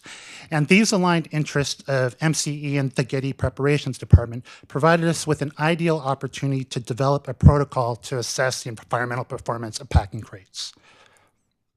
At this point, I'd like to pay homage to the seminal Art in Transit Conference held over 25 years ago. Organized by CCI, the Smithsonian, the NGA, and the Tate, the conference and its two publications laid the foundation for much of the transportation work to follow. So our goal was to revisit their ideas using current instrumentation in the context of current packing techniques. The proposal examined temperature, RH, shock, and vibration. Temperature and RH were recorded by a Rotronic data logger, and shock and vibration were recorded with a Saver 3X90 and a 9X30 data recorder. Our two Saver units contain internal triaxial accelerometers, and our 9X30 on the right allows us to attach external accelerometers to expand our reach. And you collect shock and vibration down in two ways. Either you could collect it as a preset time interval. In our case, it was often every 30 minutes. Or you collect data if you exceed an acceleration threshold. And our threshold is typically a half G. The idea was to examine these parameters outside the crate and at different areas inside the crate. And today I'm going to present case studies involving the transit of artwork in Getty crates. I want to also state that in these and all the other studies that we've conducted, our monitoring has not coincided with a reported damage on the object. While the analysis of temperature and RH data is pretty straightforward, I want to briefly describe the shock and vibration data. This schematic shows an idealized waveform of a single shock event over time. And you typically record a peak or maximum acceleration that's expressed in units of g. So if you have an object exposed to a 10g event, it's going to feel a force that's 10 times its weight. Another important piece of information is the area under this curve, which is also called velocity change, and represents the energy contained in the event. Another way to look at this data is to plot the maximum acceleration of each event on the y-axis and its corresponding velocity change on the x-axis. And in the commercial packing industry, there's often discussion of a product's critical acceleration and critical velocity change. And these indicate thresholds beyond which a product is going to incur damage, defining what is known as a damage boundary curve. So if a shock event occurs in this yellow region, it's going to incur damage on that specific project. But if it's outside, it's not. I'm not here to advocate that we start breaking our artwork to define damage boundary curves. But I present this to illustrate that not all high acceleration events are the same. For example, if you have a shock event that has a high acceleration and a high velocity change, it's going to be more impactful than an event which has a high acceleration and a low velocity change. In terms of the vibration, we're looking at profiles that are characteristic of specific parts of the transit. Here there's a truck floor profile. And our vertical axis shows power spectral density, which again is the energy of that vibration. Horizontal axis is frequency. And we're also interested in comparing these profiles from exterior inputs with different areas in the crate to see how external vibration is mitigated or amplified inside the cushion packing crate. And when we think about how to design packaging and cushioning for an art object, three questions are asked. How vulnerable is the object? The expected severity of the transit environment? And how do the packing materials perform? To guide our selection of cushioning materials, you first estimate the fragility of the object. And commonly, extremely fragile pieces are rated between 15 and 25 Gs. You then determine the total weight of a packing crate, allowing for an estimation of the typical drop height. At this point, you can start considering a range of cushioning materials. And here we see a manufacturer's product and design data for polyethylene foam presented as a series of cushion curves. These graphs have acceleration on the y-axis and static loading on the x-axis, and they show lines corresponding to various thicknesses of a specific material for a specific drop height. And given an object fragility of 15 Gs, curves that have a segment under this threshold are potential thickness options. If I look at a single cushion curve, the portion under the curve defines its effective cushioning range. So after choosing a static loading value and knowing how heavy your crate is, you can then determine the total surface area of cushioning material to apply to all 6 sides of your crate. And I want to briefly present some results from a small experiment involving cushioning variations. In this example, 2 double crates were used to package a mock object, and it was just an 80-pound wood block. And they traveled together by an air ride truck. However, the cushioning employed on these interior crates assumed 2 different weights. Cushioning for our first crate was based on the correct weight of the interior crate. That was 150 pounds, including the 80-pound mock object. However, our second crate assumed an inner crate weight that was 200 pounds heavier. Here's our data collected on the interior crate for both, with the acceleration on the y-axis and time on the x-axis. And the blue and red dots are from the properly and improperly packaged crates. The highlighted regions, which I think you can see here, indicate periods of truck transit during which we saw consistently higher peak accelerations recorded for the improperly packaged crate.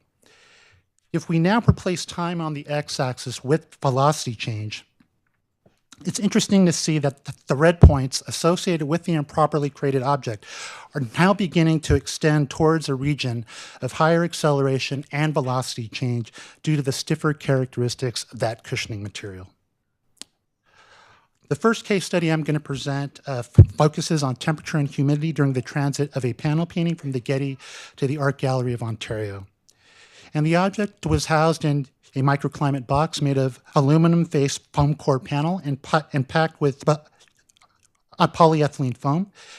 Multiple microclimate boxes are then placed in an inner crate with the higher density polyethylene.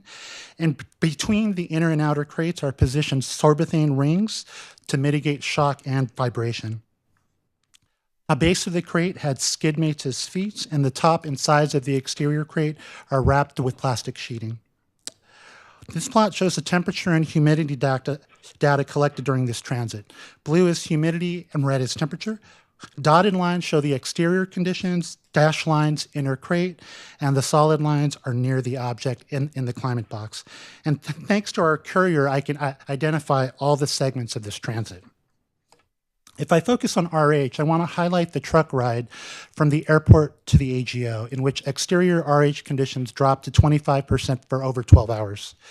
Despite exposure to these low RH conditions, the RH recorded at the inner crate and inside the climate box was extremely stable, as well as for the entirety of the transit. And this trend of stable interior RH is typical for the objects that we monitored, as our packing crate effectively limits moisture infiltration into the case, and the resulting limited airspace inside the crate is dominated by the moisture content of the object and the packing materials. If we now look at the temperature data, you can observe a delay in the temperature response recorded at the inside of the crate due to the thermal capacity of the crating materials. However, the eventual temperature range at all three locations is the same. So if you're given sufficient time, the temperature inside the crate is going to match that of the exterior. However, this delayed temperature response is particularly important once the packing crate gets to the receiving institution, in this case at the AGO. If the crate had been opened upon arrival, there would have been a difference of 10 degrees Fahrenheit between the object and the exterior. And this puts the object at risk of condensation.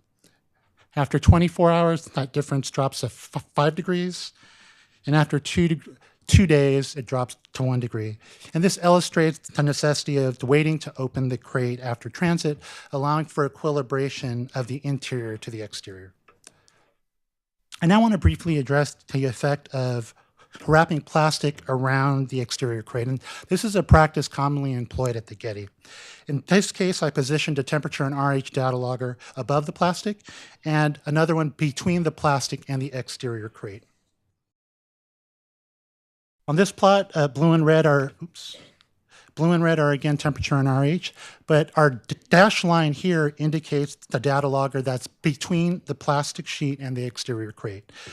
While temperature at those two locations is the same because the plastic doesn't have any thermal mass to delay temperature, the RH recorded under that plastic sheet is completely separated from the exterior RH conditions.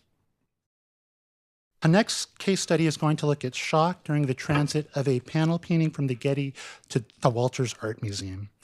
And this object was again housed in a microclimate box, inserted into an inner crate. They used sorbethane rings positioned between the inner and outer crate, in conjunction with skid mates and sorbethane rings at the base of the crate. Triaxial accelerometers are then placed on the top of the microclimate box, the top of the inner crate, and they are both wired to a saver, a 9x30 attached to the top of the exterior crate. So this plot shows the data for shock during the transit of this panel painting. The color indicates the crate locations. Yellow is for climate box and red is for exterior crate. And on this plot, y-axis is acceleration, x-axis is time. I'm going to highlight two segments of this transit. The first is the period corresponding with the cross-country flight. And the thing you'll note here is that I only got timer-triggered data during this period.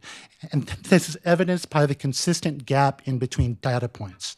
This indicates that I didn't have any events that exceeded our threshold of a half G. And this was a trend that was consistent for all the plane travel that we've monitored, even during periods of turbulence. The next highlighted segment is the period at the LAX airport. And here I observed the highest acceleration events during the trip. And I'm going to replot this data now showing velocity change on the x-axis. And I'm going to draw your attention to the three highest G events.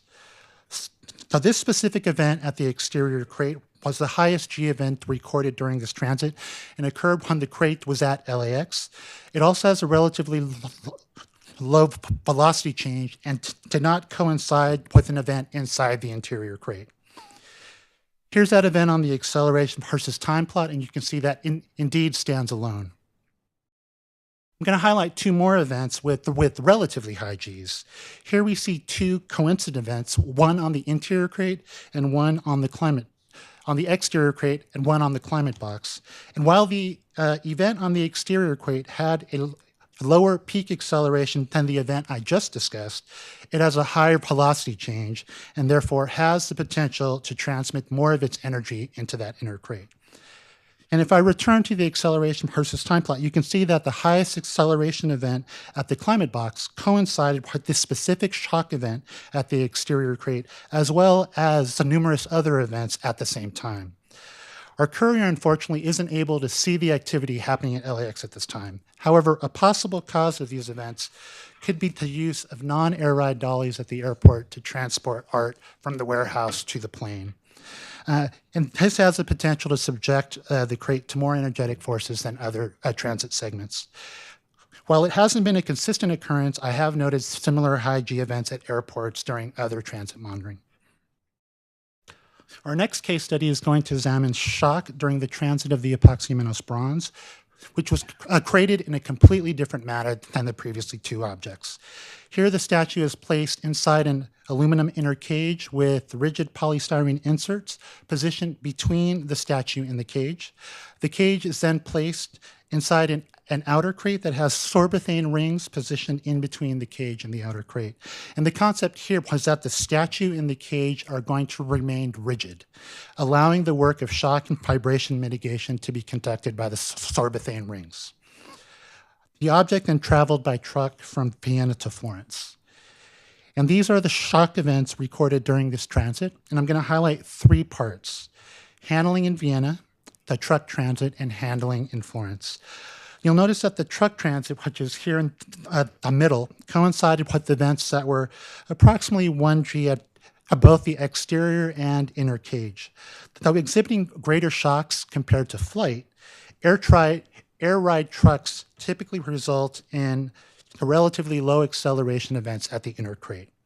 In contrast, a number of relatively high G events are recorded during handling at both Vienna and Florence. And that may lead a person to conclude that these periods of handling pose added risk to the object. I'm going to now examine the velocity change corresponding to each event. But first, I'm going to color code the segments. So I'm going to have green for handling. I think it's hard to see, but yellow for truck transit. And on this plot, what's clear, and again, this plot is acceleration on the y, velocity change on the x, is that all the higher G events corresponding to handling are associated with a low velocity change or energy, and suggests that careful handling by an experienced team of art handlers, as done here, can limit the potential for damage to an object. Our next case study is going to compare the vibration profiles for the Epoxyminos and Victorious Youth bronzes that traveled together by truck from the Getty to the NGA here in DC. And during this trip, I inserted a data logger on the truck floor. Compared to the crating for Epoxyminos, Victorious Youth was packed in a more conventional manner. The object was laid down on a bed of polyethylene in an interior crate, and this inner crate is then placed in an exterior crate with sorbethane rings positioned between the two. Skid mates, again, are at the base. Here we see a vibration profile in the vertical direction of the truck floor, at the truck floor. Y-axis is power spectral density, so again, that's kind of the energy of the vibration, and x-axis is frequency. Now I'm going to add the vibration profiles in the vertical direction for the inner crate of Victorious Youth and the inner cage of Epoxy Menace. And above 25 hertz, you can see that the interior vibration in both crates is mitigated compared to that at the truck floor. Now let's examine the vibration profiles in the longitudinal direction. So this is now front to back. And what stands out in this plot is this amplification occurring at 2 hertz for only the inner cage of Epoxy Menace. A similar amplification for low frequency vibration is again seen in the side-to-side direction for only the inner cage of Epoxy Menace. Because Victorious Youth hadn't exhibited such amplification, the hypothesis at the time was that this behavior was a result of the differing packing techniques of these two objects, namely the use of an inner cage for Epoxy Menace and the traditional packing technique for Victorious Youth. However, keep these profiles in mind as I move on to a parallel case study. Our next case study is going to examine the vibration during the transit of a Bologna oil painting on canvas from the Getty to the Met. Again, packed in a double crate. In addition to monitoring on the truck floor and on the frame of the painting, I decided to examine the truck wall profile at a height comparable to the top of the painting frame. And reviewing the vibration data in the vertical direction show that the profiles at all these locations is comparable. In the longitudinal direction, however, I see the amplification of vibration at 2 hertz at both the painting frame and truck wall compared to the truck floor. And though I haven't shown it here, I also see the same pattern in the side-to-side direction. This harks back to the longitudinal vibration profiles for Epoxy Menace. Since a metal cage isn't used to house this oil painting, what does this crate have in common with the Epoxy Menace crate? One possibility is crate orientation. The Bologna and Epoxy Menace crates are quite tall, and the object is packaged upright, and interior data is collected on the upper segments of each case. In contrast, our crate for Victorious Youth has a much lower profile, and our data is collected at a much lower height above that truck floor. This suggests that the longitudinal and lateral vibrations could be a function of height above the truck floor. And the upper reaches of tall crates and presumably objects are experiencing higher levels of vibration. I briefly want to touch upon one more iteration of this work, which was carried out on a Stela that was traveling by air ride truck from the Taeyang to the Getty, and was created in a similar manner as Epoxy Menace. In contrast to the Epoxy Menace and Bologna crates that were attached to the truck wall, the Stela crate was secured in the middle of the truck to front and rear load bars extending from each truck wall. And the idea here was to see if I separate the crate from its position on the truck wall, is it going to minimize this low frequency vibration in the longitudinal and lateral directions? In short, it did not. And the vibration profiles for the inner crate and the truck wall, both at a height of 108 inches above the truck floor, are the same. In conclusion, the RH inside the crate is typically stable during transit, and the use of plastic sheeting around the exterior crate effectively separates it from the exterior RH conditions. Interior temperature is influenced by exterior conditions but exhibits a delayed response, and it's important to wait 24 hours or more before opening the crate. In terms of shock, the highest acceleration events are recorded during handling. However, our shock events related to airport handling can be associated with higher energy and thus be more impactful than lower energy shock events associated with handling. And our low acceleration shock events are occurring during the truck and plane transit. And monitoring of the exterior and interior vibration profiles allows one to assess the ability of the packing crate to dampen or amplify vibration. And the lateral and longitudinal vibrations, particularly at low frequencies, may increase as a function of height above the truck floor. This hopefully represents just the start of this research, as I'd now like to apply this protocol to a series of crate constructions across the heritage field. It was very helpful to use our crates at the Getty, but I think it's a small slice of what's actually happening across the field. We'd also like to examine how the fragility of artist materials change with temperature. And while damage isn't reported for any of these objects, the ability to observe damage is dependent on the sensitivity of the documentation technique. And this topic is something that we've begun exploring in our pilot study. And finally, it would be of interest to begin defining damage boundary curves for mock objects of varying fragilities to gauge what the critical acceleration and velocity change values might be. And I'd just like to thank my colleagues at the Getty Conservation Institute and the J. Paul Getty Museum. Thank you for your attention.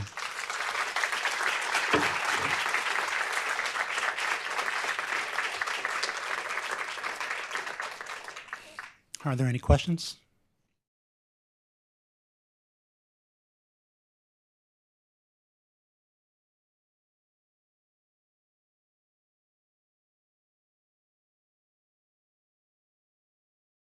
Epoxy mass? Got it.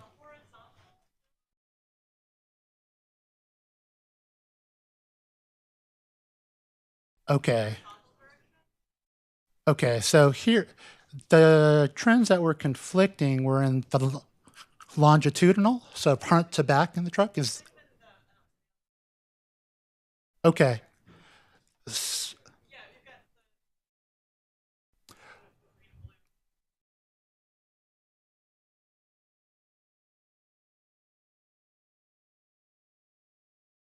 Right, right. So here, I'm seeing at the lowest frequencies, the profile at the two inner crates is pretty much the same as I'm seeing at the truck floor. As you go to a slightly higher frequency, I'm seeing a bit of amplification occurring on those inner crates. And that's just a function of the type of materials that they use and the orientation. Above 25 hertz, everything drops off. I think our museum often uses sorbethane as a way to mitigate shock and vibration. And it's a great material. I'm not sure it's super effective at these extremely low frequencies. But at higher frequencies, it's definitely cutting out the interior vibration.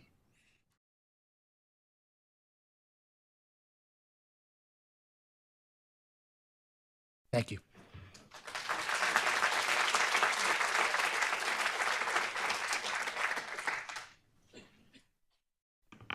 Thanks a lot, Vincent.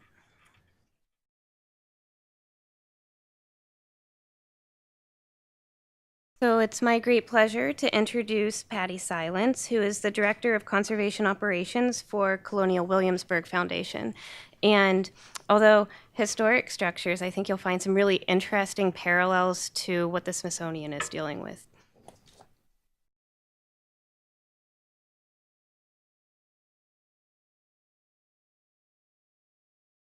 Good afternoon. Becky asked me to speak with you today on the Preventive Conservation Program at the Colonial Williamsburg Foundation, its past, present, and future. Preparing it has been a good exercise. I have a much better understanding now of my institution and my department's place in the world after looking at the history, which I really hadn't done a lot of. I'd heard a lot of stories, but I had to get my facts straight for this. From 1699 to 1780, Williamsburg was the capital of England's oldest, largest, richest, and most populous colony. It was the seat of power in the new nation's most influential state. Named in honor of William III and designed by Royal Governor Francis Nicholson, Williamsburg is one of the country's oldest planned communities. This is an image of the Charlton House in the 1920s, so right at the beginning of the foundation. And when you see this house now, all of this structure on the back is off, and it's the big box that is more ubiquitous in the period. In 1926, the Reverend Dr. W.A.R. Goodwin, rector of the Bruton Parish Church, approached John D. Rockefeller about restoring sleepy Williamsburg to its colonial past. Rockefeller liked the idea and began buying a property at a time, the first being the Ludwell Paradise House on December 7th, 1926. Rockefeller supported and financed Williamsburg's restoration until his death in 1960. Institutionally, we learn in many ways. This drawing documents Raleigh Tavern archaeology in 1929, and we were pioneers in archaeology in the U.S. This is building progress that same year. And in 1932, the reconstructed Raleigh Tavern opened as the first public exhibition building. Here's how the tavern looked for 85 years. And as of 2017, it now has a porch and reconfigured roof. We continue to find new evidence, review old information, and continue to learn more. We do what works, we do what we can afford, until we find we have resources to do better. Our collections care practices follow the same method. Today, restored Colonial Williamsburg is presented in progress and with all its flaws in the 300-acre historic area.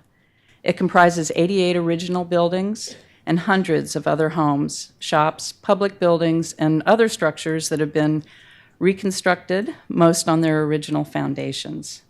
In addition to the historic area, we operate the DeWitt Wallace Decorative Arts Museum and the Abby Aldrich Rockefeller Folk Art Museum. From the outset, this is the men in white suits shot.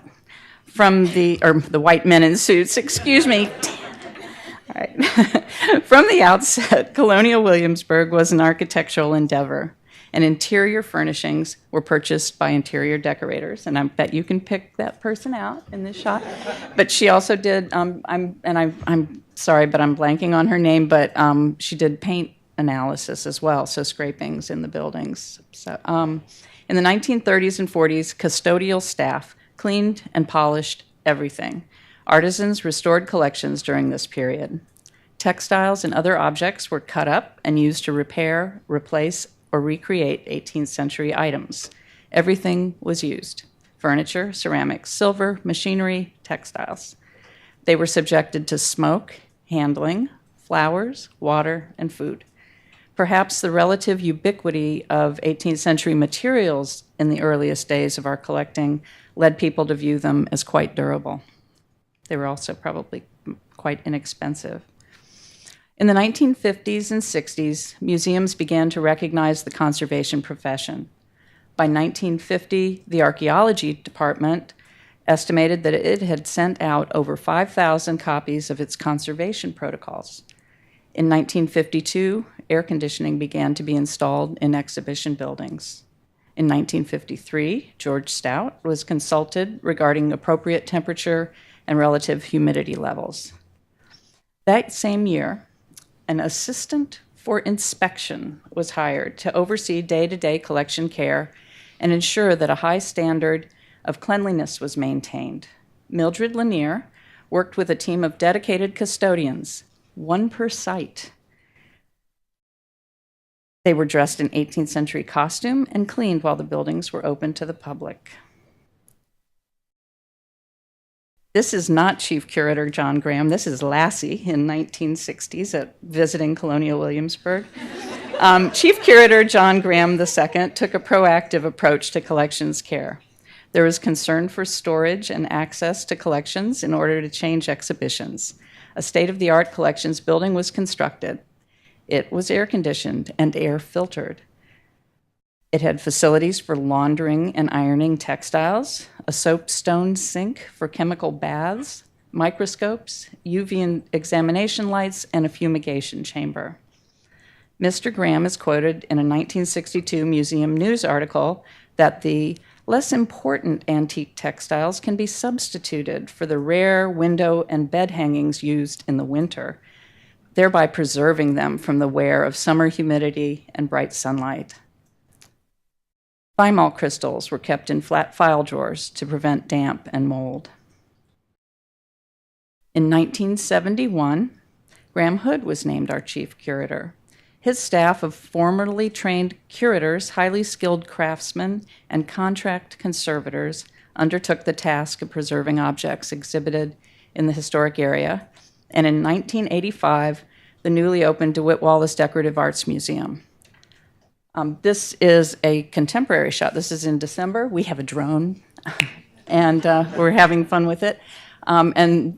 So public hospital, the left big chunk of building is the DeWitt Wallace. The little chunk on the right is the Folk Art Museum that were conjoined in 2007. And in the back, you can see our current construction project, which is another, I think, 65,000 square feet of space added on to the site.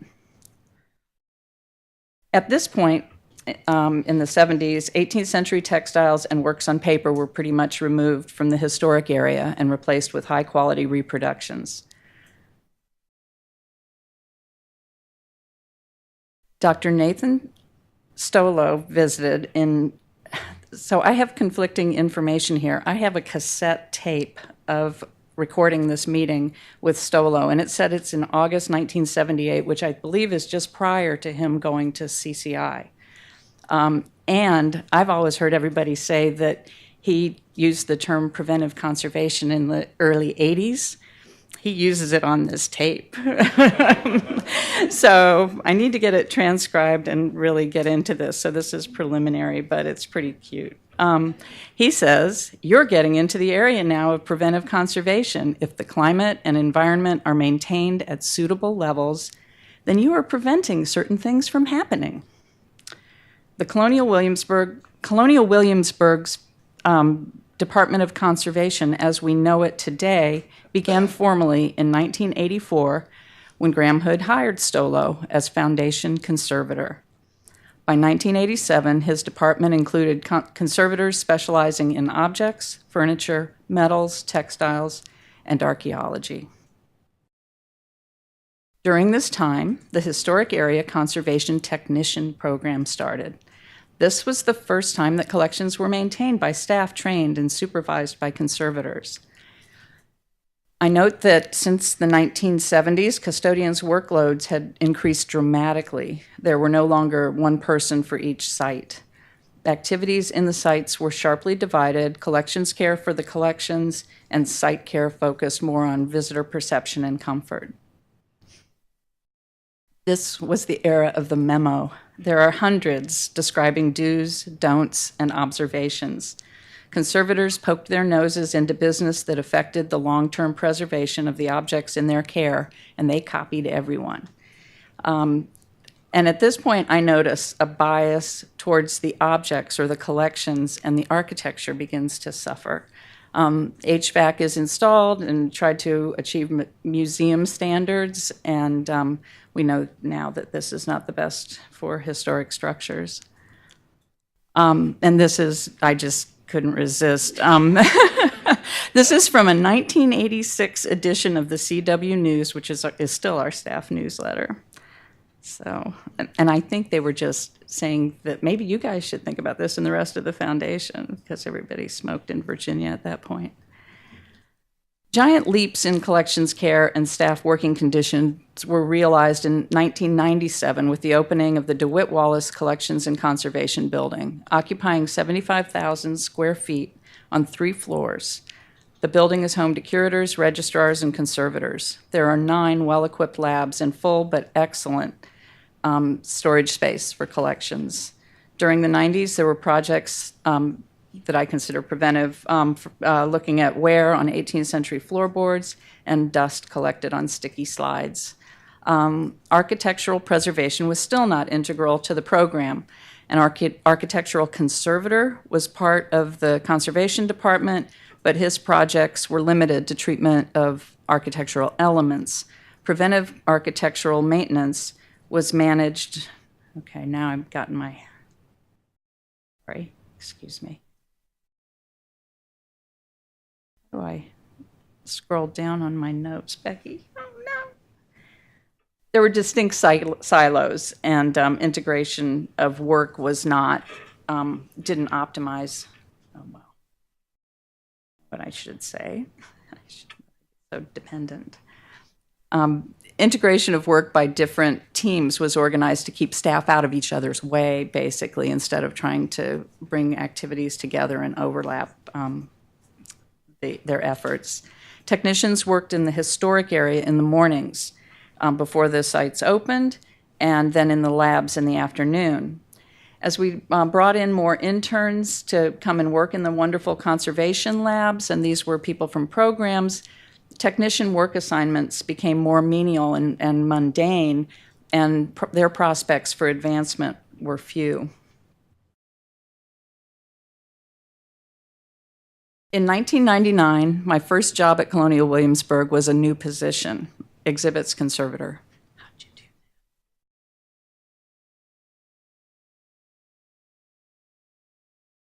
I managed preventive conservation for the museums. My mission was to get a more consistent presence in museum activities across media and disciplines. Lately, we've had discussions particular to emergency response of what we're calling media bias. Both curators and conservators can suffer from this, and it can result in uneven application of care and concern. Around 2002, the decision, I apologize. The decision was made to convert permanent technician positions into pre-conservation program internships with very deliberate training classes as part of the intern's day. Technicians arrived with aspirations and generally got into grad program or went to another museum year after a year, leaving the preventive department and conservator with a high turnover and a lot of admin work. In 2007, there was a foundation-wide reorganization. All divisions were affected. Architectural preservation was moved from historical research into the collections division, and my exhibits conservator position and the preventive conservator position were eliminated. I was named conservator of exhibitions and environment. This combined the whole preventive program under one conservator, and we hired a technician to focus on the museum. Custodians from the maintenance department were brought into the fold at this point. There were growing pains, and we had to decide what was important to do. So we've talked about decision trees and flow charts, and we do a lot of this. It's a great way to defend your existence. But this is basically how we decided where we would clean, and this is maybe a quarter of the structures that we've determined we should be working on. And it got, 18th century structure, has collections in it. It's got a expensive reconstruction filled with period appropriate reproductions, these kinds of things. So this is how we've come to terms with that. And this rationale got tasks like cleaning office buildings off of our list. They came to us with the custodians, and we had to kind of sort out how to keep to business and get our jobs done. So those sites are cleaned by contractors. Up until 2010, the foundation had pest contracts with commercial companies with varying degrees of success. I participated in a process of writing a request for pricing for a new contract with a small team of foundation facilities, landscape, and finance experts. Careful preparation of our specification yielded a conclusion. Managing a pest contract to get the results we wanted would be a full-time job for one of us. Instead, we argued successfully for hiring an IPM technician to work for us full-time to solve pest problems proactively and preventively. This has saved a lot of money. We now have our second employee in that role. I didn't think we'd be able to replace the first when he left, and Joel Voron is dynamite. After getting a handle on collections pest, stinging insects for the whole foundation, and rodents, he was able to take on the termite program. Hold on. I'm not a Mac person.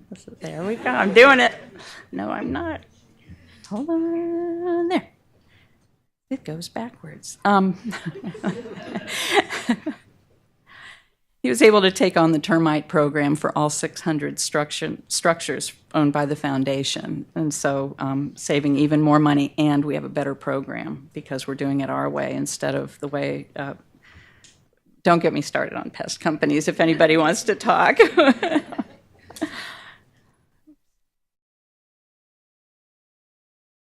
Forwarding. What am I doing wrong? Another awesome development was working routinely with facilities maintenance as part of an environmental controls group on optimization and energy savings. That group has been so successful that we now tiptoe out of the collections an important structure category and help them solve environmental problems elsewhere. My preventive team knows how to evaluate conditions to help identify leaks and condensation. So Joel might find something on his inspections, or our technicians might hear something on the street, and we actually can get in and help people pretty quickly, which is it's pretty cool. The preventive piece was going pretty well at that point. It got even better when my director, David Blanchfield, convinced our vice president, Ron Hurst, that what I was doing was directing. So they made me director of preventive conservation. This gave the whole department a boost, and we continued to exert influence as best we could. So who are we? The preventive team is made up of about 15 individuals, full-time employees.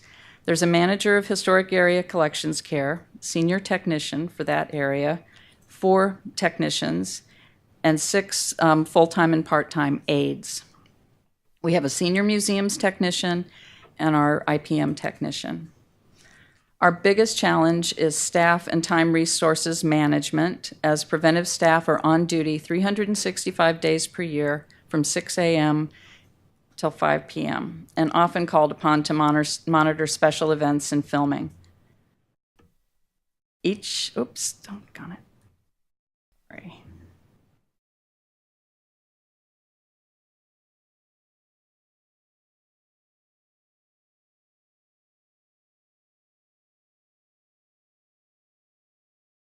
Each person spends 3 to 6 hours per day on cleaning, exhibit maintenance, and monitoring. And that's not the whole team, but that's pretty representative. Plus, we got a very fine lab. We've determined that there are plenty of things to do in order to support the preventive mission, and it's no fun to clean all day long. So the technicians and aides manage and annotate data that they have collected. Several of them are working on an exploration of using GoPro cameras to monitor light in 2 historic areas, and these are images from that. And the lower one is Nick Kaplan at Winterthur, so we're doing this in parallel. We maintain our emergency preparedness plans and depots. They maintain myriad lighting configurations in historic fixtures, and we're researching fake candles. We expect this to increase as we are on the prowl to eliminate traditional candles by replacing them with creative LED lights. They number objects, create storage solutions. They help our single preparator in packing for transport and shipping. And they still do projects in labs when good ones come up. They make fake food for the historic area and museum displays. And usually I put up sexy, dessert things from the palace, but these are roasts for Bassett Hall 1930s Meal for the Soldiers. It's nice to have a zooarchaeologist on staff that could tell us how you would cut meat in the 1940s. This is a Washington's headquarters at the Wythe House, and the previous meat that you saw formed, we're getting letters, primary documents, and then creating meals. And so this is a report from a young French soldier, a letter that he wrote about drinking wine and cracking hickory nuts at the Wythe House when he was encamped there with George Washington. So those are a lot of fake nuts and apples. And we have a much deeper involvement with the architectural preservation team, and we collaborate on preventive maintenance and architectural projects. This is our most recent.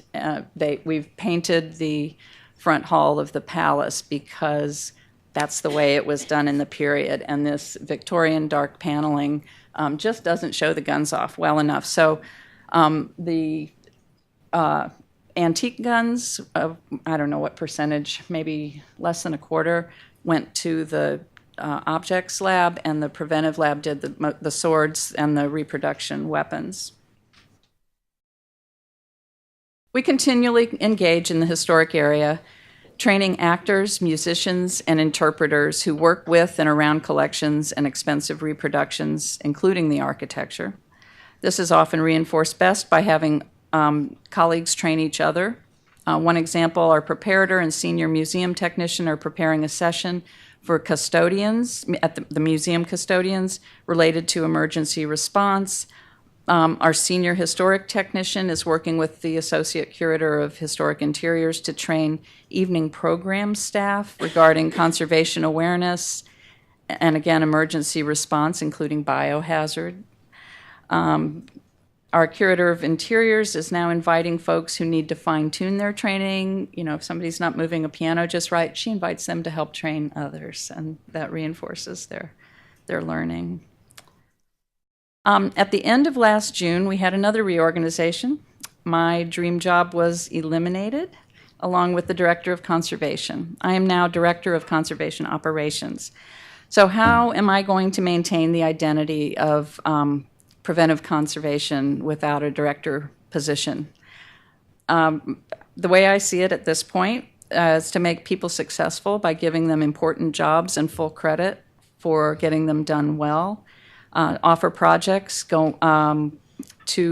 such as getting into microphagometry to the specialist conservators, and keep the technicians and aides moving forward, build their skills, and create professional advancement opportunities for them. Thank you.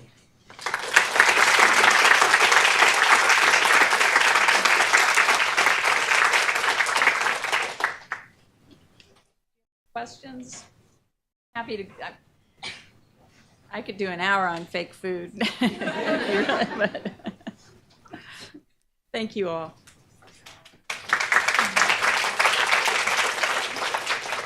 Thanks a lot, Patty.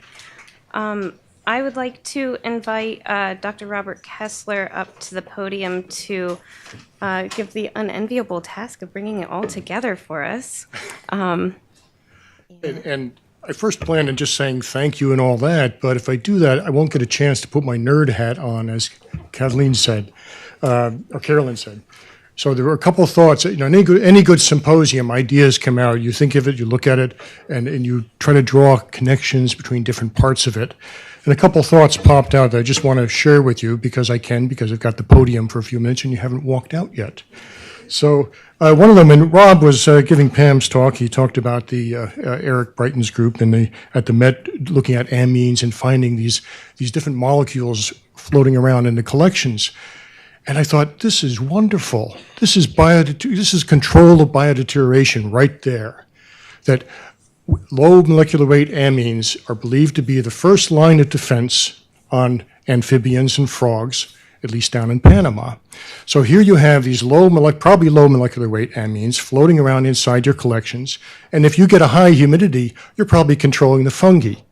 I know it's a subject for Rachel's IPM group, but this is the way to draw everything together, that there are unintended consequences. If you get rid of those low molecular weight amines, you may be encouraging fungal growth. So that's just one nerd thought. The other one had to do with Greg and the ESG, it was ESG tech, yeah, whatever your technique was, yeah. and Greg Asher Newsom, which I saw, is he still, Greg, and his DART. We have this $1 million piece of equipment that he is working on with our other colleagues to shoot laser at the surface of materials and send it directly into the mass spec and collect things off of it. And we're looking for all kinds of stuff to put in front of that. You know, burn things up, famous art, Mona Lisa, so I can see a hole drilled through it. You know, whatever it is. But I'm just wondering whether this technique would be something worth discussing with you to see, is there something that you can try with the DART technique and sending the molecules directly in without having to sample any other way. So just a thought that, and I'm sure we'd be willing to, proselytizing for our wares and putting work in his side, we'd be very happy to try to collaborate on that. That's also what a symposium is for, to see how we can get these connections and try to build and go from there. And it's sort of putting our money where our mouth is. I really think that this is important, that when Becky brought this to our attention a while ago, that after telling her, no, I couldn't possibly do this, and she's talked about it some more and said what it really was about and the importance of it, I said, yeah, okay, reluctantly, and gave her a hard time on the whole thing. And now I see that this is really fascinating. I'm very glad she's done a wonderful job, and Kathy and everybody else who worked on this has put it together. And thank you, Bill, for also working with us to help make this possible, and the Natural History Museum. So this gets into the thank you of everybody who brewed after all the nerd talk.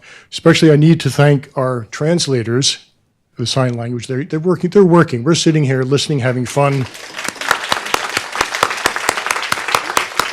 And the people that are making sure that we have connections to the web and all that sort of stuff. So they're working while we're enjoying ourselves and watching the speakers sweat up here and give their talks. But again, thank you to everybody. Thank you for coming. And I hope that this is just the beginning of this working group and that we have a lot more to come in the future. Now, if you want to say anything before? Okay. All right. Thank you.